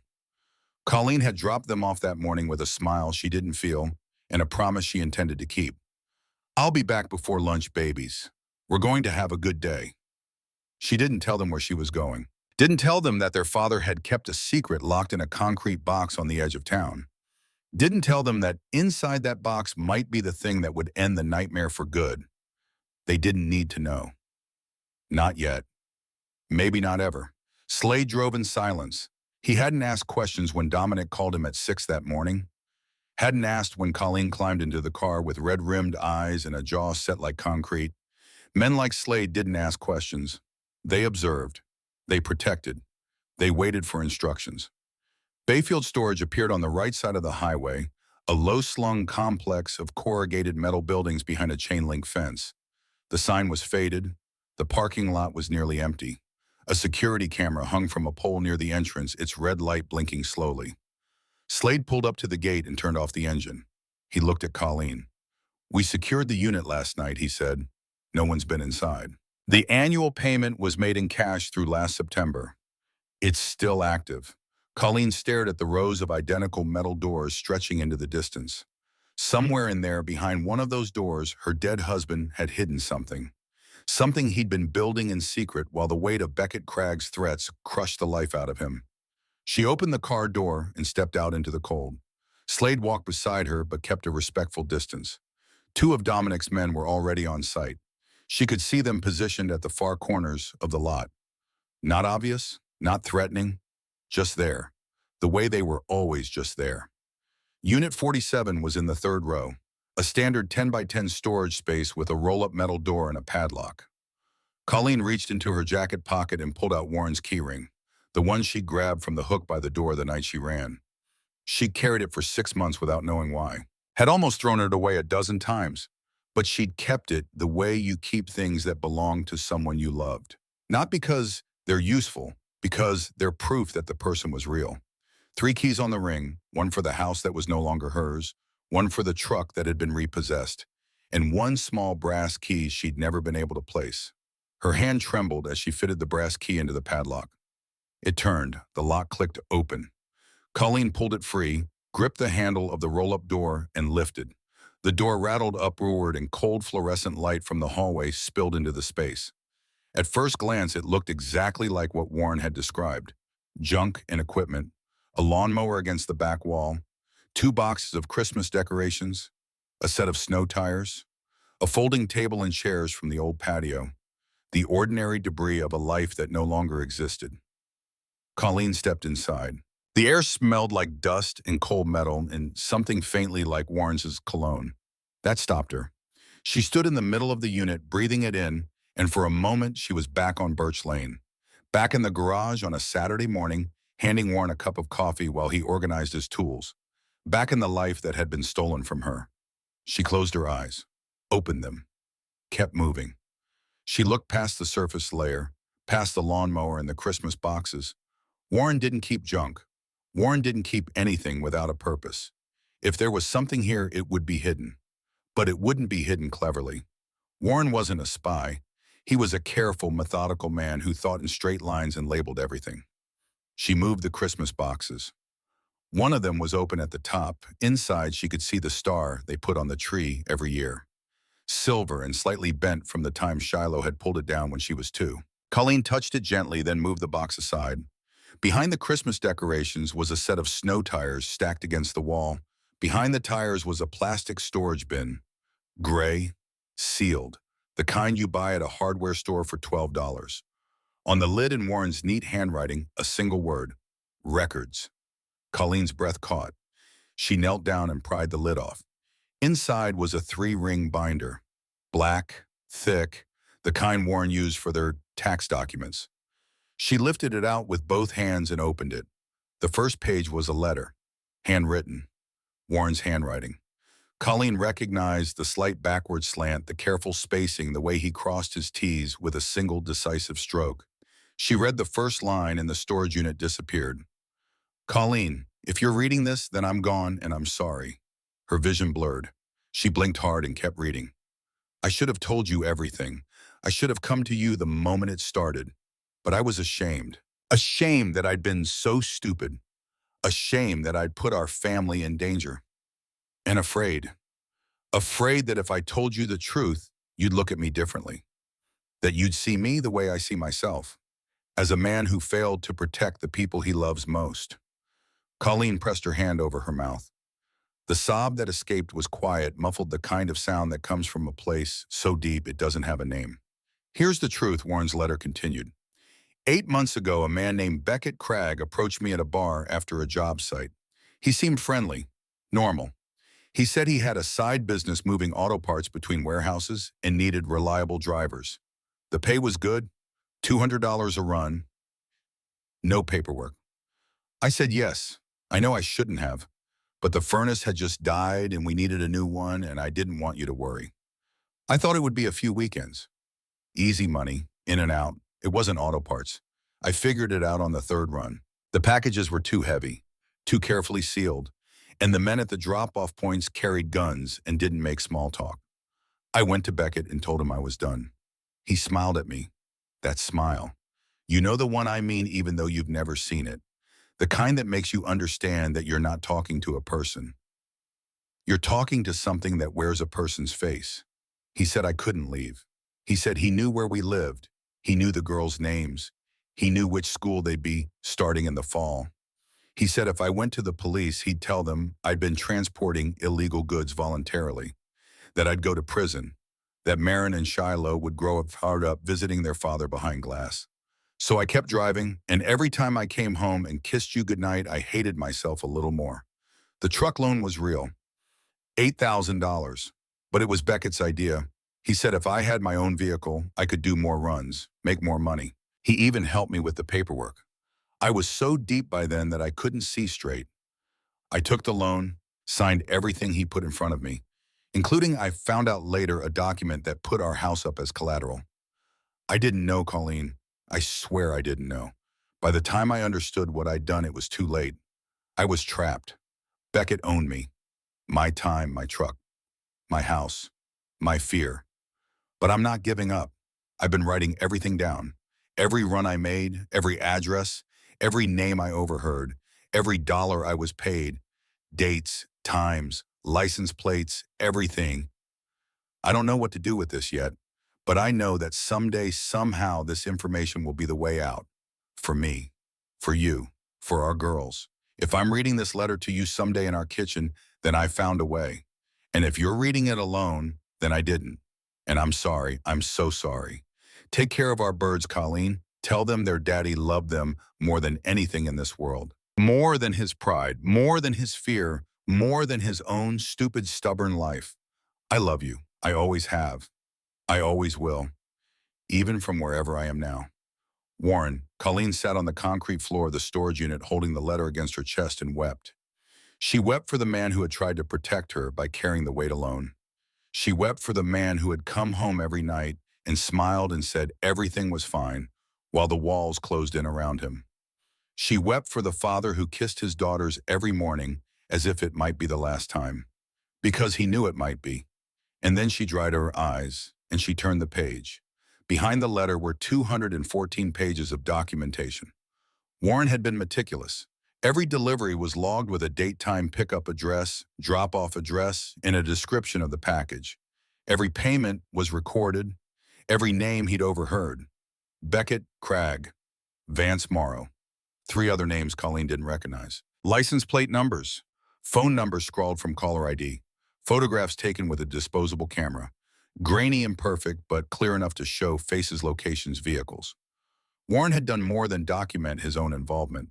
He documented the entire operation, the network of collectors, the system of intimidation, the list of victims, names and addresses of widows and single mothers who had been visited by Beckett and Vance, amounts demanded versus amounts actually owed, a pattern of systematic theft stretching back years. And on the last page in Warren's handwriting, a list of dates and dollar amounts next to a single heading, payments to Beckett Cragg personal account, not business funds. Personal skimming. Beckett had been stealing not just from his victims, but from the operation itself. Colleen closed the binder. She sat in the storage unit for a long time. The fluorescent light hummed. The cold seeped through the concrete floor. Outside, she could hear the distant rush of highway traffic and the rhythmic drip of snowmelt from the roof. Then she stood up, tucked the binder under her arm, and walked out into the daylight. Slade was leaning against the car, his arms crossed. He straightened when he saw her face. She held up the binder. Warren left everything she said. Her voice was steady, clear. Every delivery, every name, every dollar. 200 pages of evidence compiled by a man who knew he might not survive, but wanted to make sure the truth did. Slade looked at the binder, then at Colleen. Then he opened the car door. 1 hour later, Colleen sat across from Dominic in the brownstone study. The binder lay open on the desk between them. Dominic had read every page. His face hadn't changed, but his hands had gone very still. The way a man's hands go still when he realizes the board has shifted and the game is no longer what he thought it was. This changes everything, he said quietly. Colleen nodded. Warren documented the entire operation. Not just what he did, everything Beckett built, every victim, every dollar, and the personal skimming. Beckett was stealing from his own people. Dominic's eyes moved to the final page. The personal account payments. A slow, cold smile crossed his face. The kind of smile that had nothing to do with happiness and everything to do with precision. Beckett's insurance file protects him from me, Dominic said. It protects him from criminal prosecution through my channels. But it doesn't protect him from this. He tapped the binder. This is a victim's testimony, compiled by a dead man. A man with no criminal record, no connection to my organization, no reason to lie. He looked at Colleen. If this goes to a federal prosecutor, Beckett's insurance file becomes irrelevant. The investigation won't start from my end. It will start from Warren's, from a widow who discovered her husband's records. A widow with 2 children who was terrorized and robbed by the same men her husband documented. Colleen felt the weight of what he was saying, the shape of it, the terrible, perfect simplicity. You want me to take this to the authorities? She said. No, Dominic's voice was careful. I want you to decide. This is your husband's legacy, your family's evidence, your choice. I can provide logistics, security, legal counsel from attorneys who have no connection to me, but the decision has to be yours.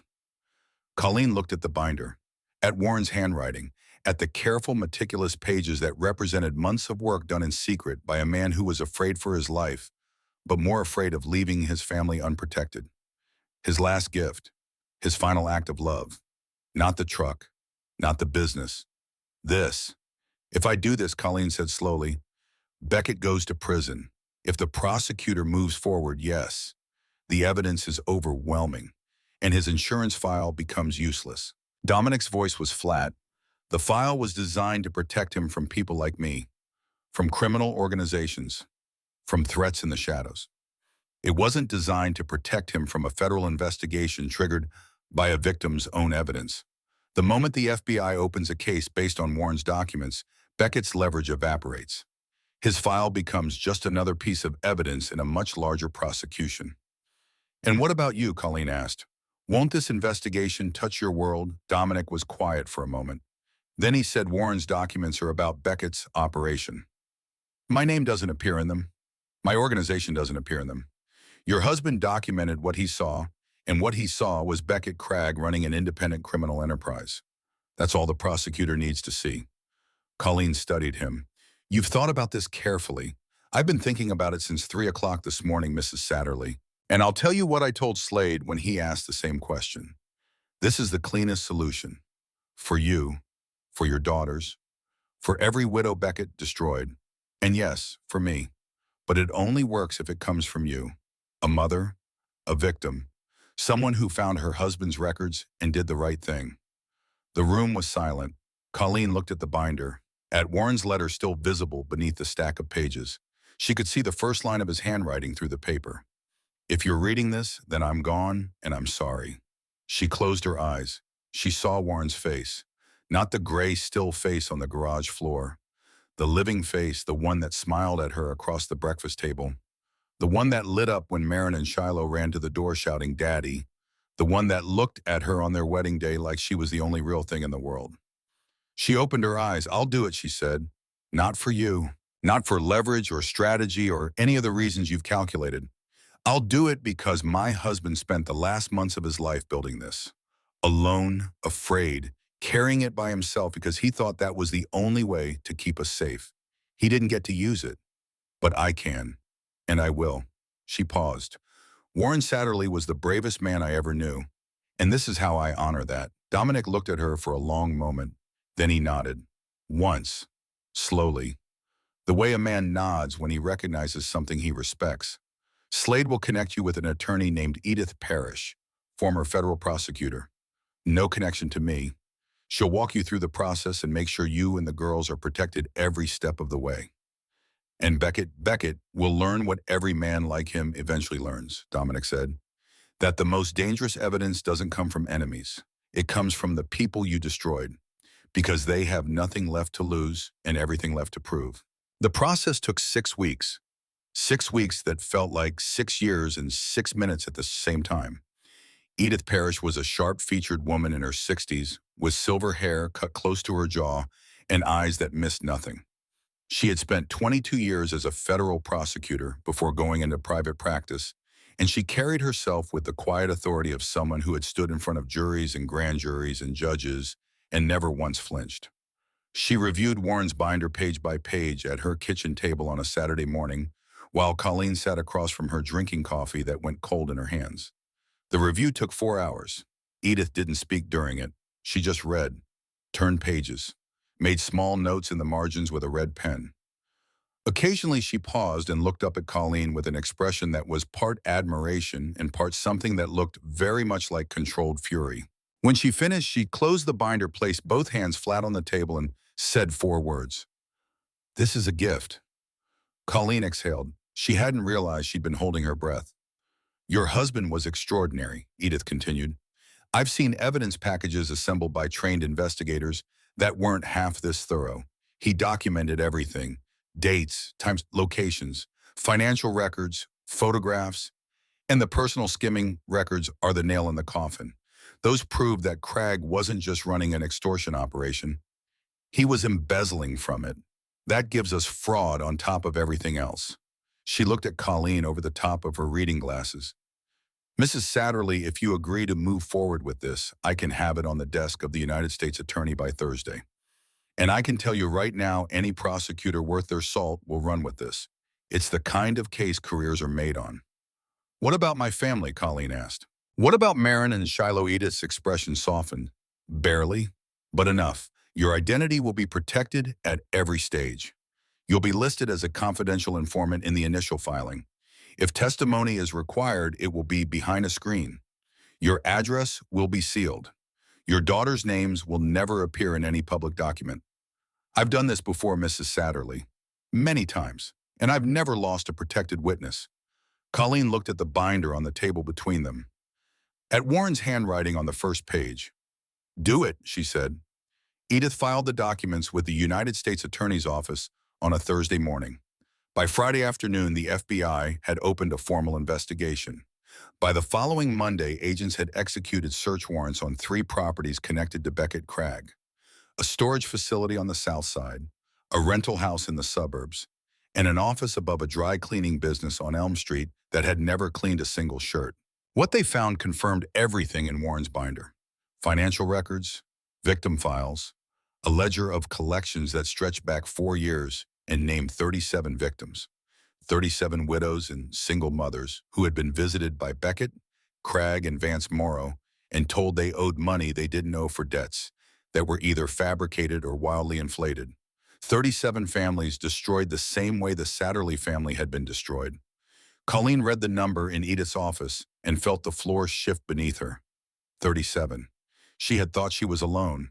She had thought she was the only one. But there were 37 of her, 37 women who had opened their doors to find Beckett's polite smile and Vance's flat, expressionless face and had watched their lives dismantled piece by piece. Colleen was not named in any public filing. Edith made sure of that. The evidence was presented as materials discovered by a deceased individual's next of kin during the process of settling his estate. Anonymous, protected, unassailable. Beckett's insurance file surfaced exactly as he'd planned, delivered automatically to the FBI field office when his assets were frozen.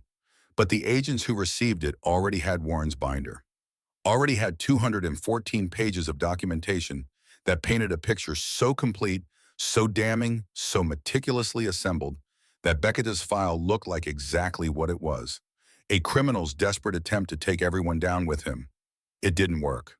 The federal prosecutor separated the cases.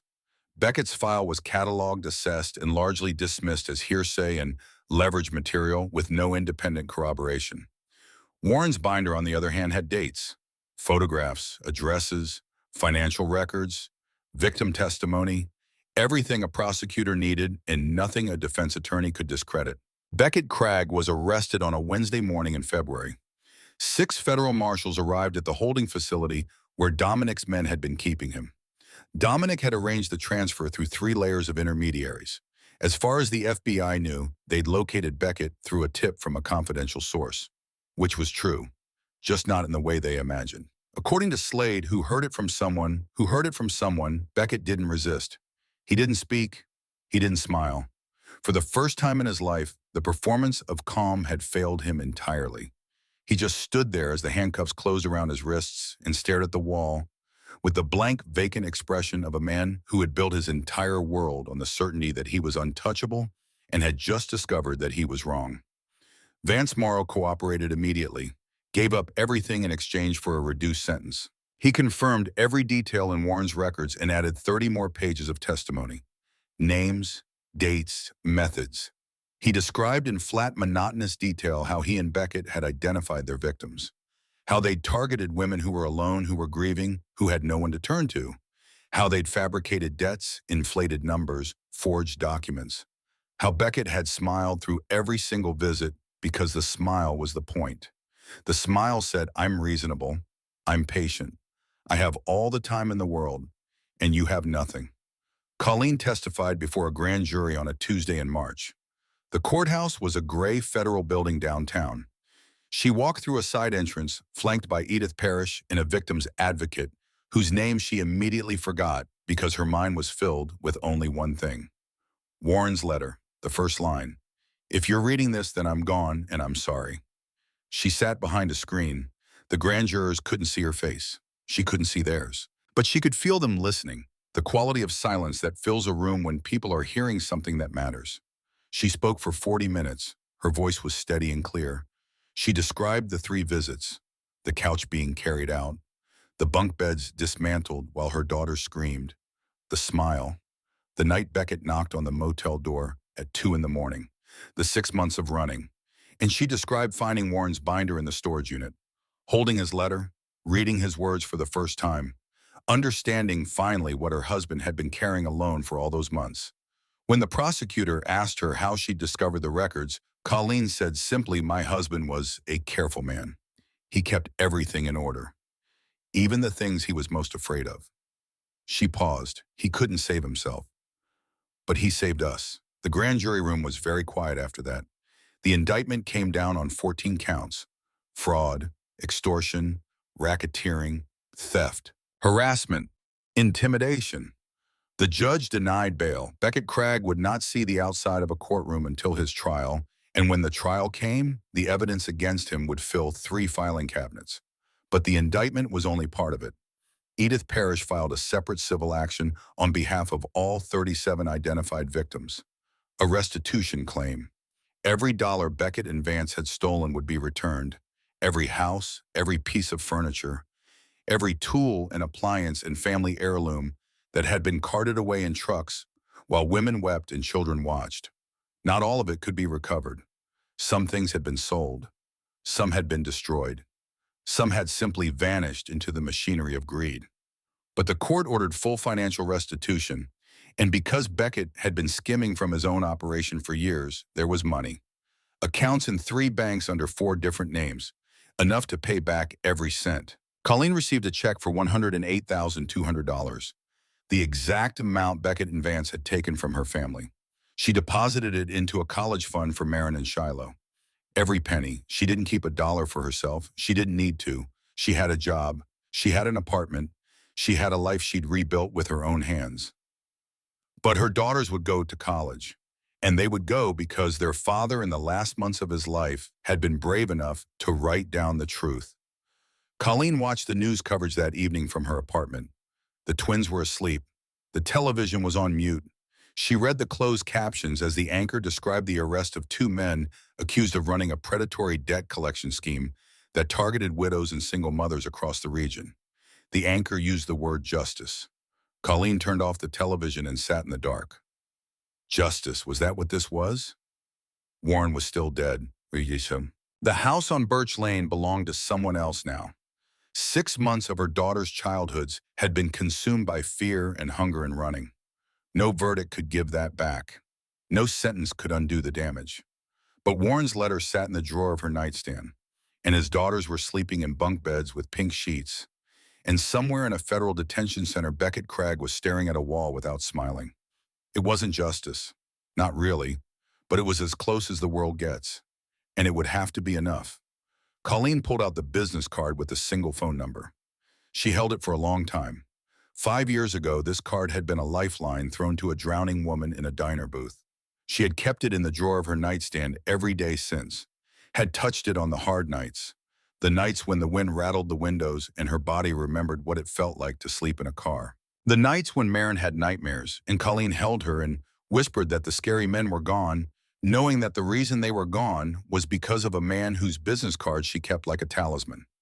She had never used the number, had never wanted to create a debt where none existed. But tonight, with the news anchor's voice still echoing in the silent room and the word justice hanging in the air like smoke, she needed to close the circle. She picked up her phone. The line rang twice. Mrs. Satterley, Dominic's voice, quiet, unsurprised, as if he'd been sitting by the phone for 6 weeks waiting for this call and would never admit it. "It's done," Colleen said. "I know." A long pause. The kind of silence that holds everything and says nothing. "Thank you," Colleen whispered. "For all of it. For Christmas Eve. For the room. For the apartment. For telling me the truth about Warren. For giving me the chance to finish what he started." Dominic was quiet for a moment. Then he said, "You finished it yourself, Mrs. Satterley. I opened a door. You walked through it." Another pause. "Take care of your girls," Dominic said. "Give them the life they deserve." Then the line went dead, and Colleen sat in the dark holding the phone and let the silence settle around her like snow. 5 years later, the diner was gone. In its place stood a sleek glass-fronted cafe with copper fixtures and chalkboard menus and the smell of fresh espresso. Colleen paused on the sidewalk, her gloved hands holding tightly to two larger, warmer ones. Marin and Shiloh, now 10, buzzed with pre-holiday energy, their breath making plumes in the cold December air. "It looks different," Shiloh said.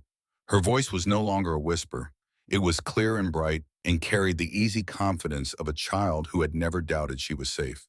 "Everything looks different when you are not scared," Marin said, wise beyond her years. "The way children become wise when they've seen things no child should see and come out the other side whole." Colleen squeezed their hands. They'd made this pilgrimage every Christmas Eve. Not out of debt, not out of obligation, out of remembrance. A private ritual that belonged to the three of them. The place where everything changed. The night the door opened and a stranger decided that their suffering was unacceptable. Their life was wonderfully, beautifully ordinary now. The apartment had become a home filled with school projects and too loud music and the comfortable clutter of a family that had learned to stay in one place. Colleen managed the florist shop. Mrs. Gable had retired the previous spring, handing over the keys with arthritic hands and eyes that were bright with pride. "You've earned this," Mrs. Gable had said. Every petal of it. Colleen had turned the shop into something quietly remarkable. She'd expanded the delivery service, added a small section of houseplants, started offering flower arranging classes on Saturday mornings. The classes were popular with women in the neighborhood, young mothers and retired teachers, and a few teenage girls who came for the free cookies and stayed because Colleen had a way of making people feel welcome without making them feel pitied. She never told anyone her story, never spoke about the diner or the months of running or the man in the black suit. But sometimes when a customer came in looking lost, looking thin, looking like someone who was holding herself together with nothing but willpower and the need to get through one more day, Colleen would make an extra arrangement, a small one, wildflowers in a mason jar, nothing expensive, and she'd set it on the counter and say, "This one didn't sell. Take it home. Flowers shouldn't go to waste." It was a lie, of course. The flowers always sold. But the women who took them home never questioned it. They just held the jar carefully like something precious and said thank you, with eyes that understood more than their words could say. The scent of pine and cinnamon from the holiday wreaths they'd made that morning still clung to Colleen's coat as they walked toward the cafe. As they passed a newsstand, a headline on a financial magazine caught her eye. "Ashford Holdings, the reclusive billionaire reshaping American cities." Below the text was a photograph. Grainy, taken from a distance. A man in a dark overcoat getting into a car. Dominic. Older. His hair shot with silver at the temples. His expression as impassive and controlled as the night she'd first seen him standing in the doorway of a diner snow melting on the shoulders of his black suit. To the world, he was a legend wrapped in shadow, a billionaire with philanthropic foundations and rumored darker roots. A man who commanded boardrooms, and some whispered, still commanded fear. To Colleen, he was the reason her daughters knew safety as a birthright and not a miracle. "You okay, Mama?" Shiloh asked, following her gaze to the magazine. "I'm perfect," Colleen said, and meant it. They settled into a booth at the cafe, the ghost of that corner booth 5 years gone beneath their feet. As the girls debated marshmallows versus whipped cream, Colleen's thoughts drifted. She had never called the number again after that one time, but Dominic's presence had never truly left. It existed in the quiet margins of her life, showing up not as a man, but as a series of corrections. 2 years ago, a burst pipe had flooded the apartment. As Colleen stood amid the chaos, panicking about repairs and costs, a van had appeared. A crew in unmarked uniforms had efficiently moved her belongings, handled the water extraction, repaired the damage, and restored the apartment within days. The foreman had handed her a clipboard and said simply, "Mr. Ashford sends his regards." The invoice read, "Paid in full, debt zero." That was his language. Not flowers, not phone calls, not presents, but concrete action. Protection not as sentiment, but as architecture. Something built into the structure of her days so quietly she sometimes forgot it was there. The hot chocolates arrived, decadent, topped with peaks of cream. As the girls laughed and compared their mugs, Colleen looked out the window at the bustling festive street. The fear was a memory now, a scar that had healed strong. Warren's letter still sat in the drawer of her nightstand. She read it every year on the anniversary of his death, and every year it hurt a little less and meant a little more. Not because the grief faded, but because the life he'd wanted for them had become real. The life he'd tried to build with a borrowed truck and desperate hope. The life that Beckett Cragg had tried to destroy. The life that a stranger in a black suit had decided to protect. Marin and Shiloh didn't remember the diner. Not really. They remembered hot chocolate and fries and a tall man who was scary but not mean. They remembered sleeping in a soft bed on Christmas Eve. The rest had faded into the fog of early childhood, which was exactly where Colleen wanted it to stay. Some things children don't need to carry. Across the city, in a penthouse office that overlooked the glittering skyline, Dominic Ashford stood at the window. The festive lights below held no meaning for him. Holidays were just another day in the architecture of control he'd spent his life building. Slade entered, older too, a few more lines around his eyes. A slight stiffness in his left shoulder from an incident 3 years prior that neither of them discussed. "The annual report on the Satterley family," he said, placing a single sheet of paper on the desk. "All indicators positive. Health, education, financial stability. No external threats detected." Dominic didn't turn from the window. He already knew. The reports were a formality, a ritual that had started as operational necessity and become something else entirely. Something he would never name, because naming it would mean acknowledging that a man who controlled an empire could be anchored to the world by the safety of a woman and two girls he hadn't spoken to in years. "Good," he said. "She still runs the flower shop. Took over ownership last spring. Revenue is up. She expanded the delivery service and started teaching classes." Slade paused. "The community paper did a small feature on her last month. Called her the heart of the neighborhood." Dominic said nothing, but his jaw relaxed. A fraction, barely visible. "The girls are in a gifted program, straight A's. Marin plays violin in the school orchestra. Shiloh runs the 400 meters.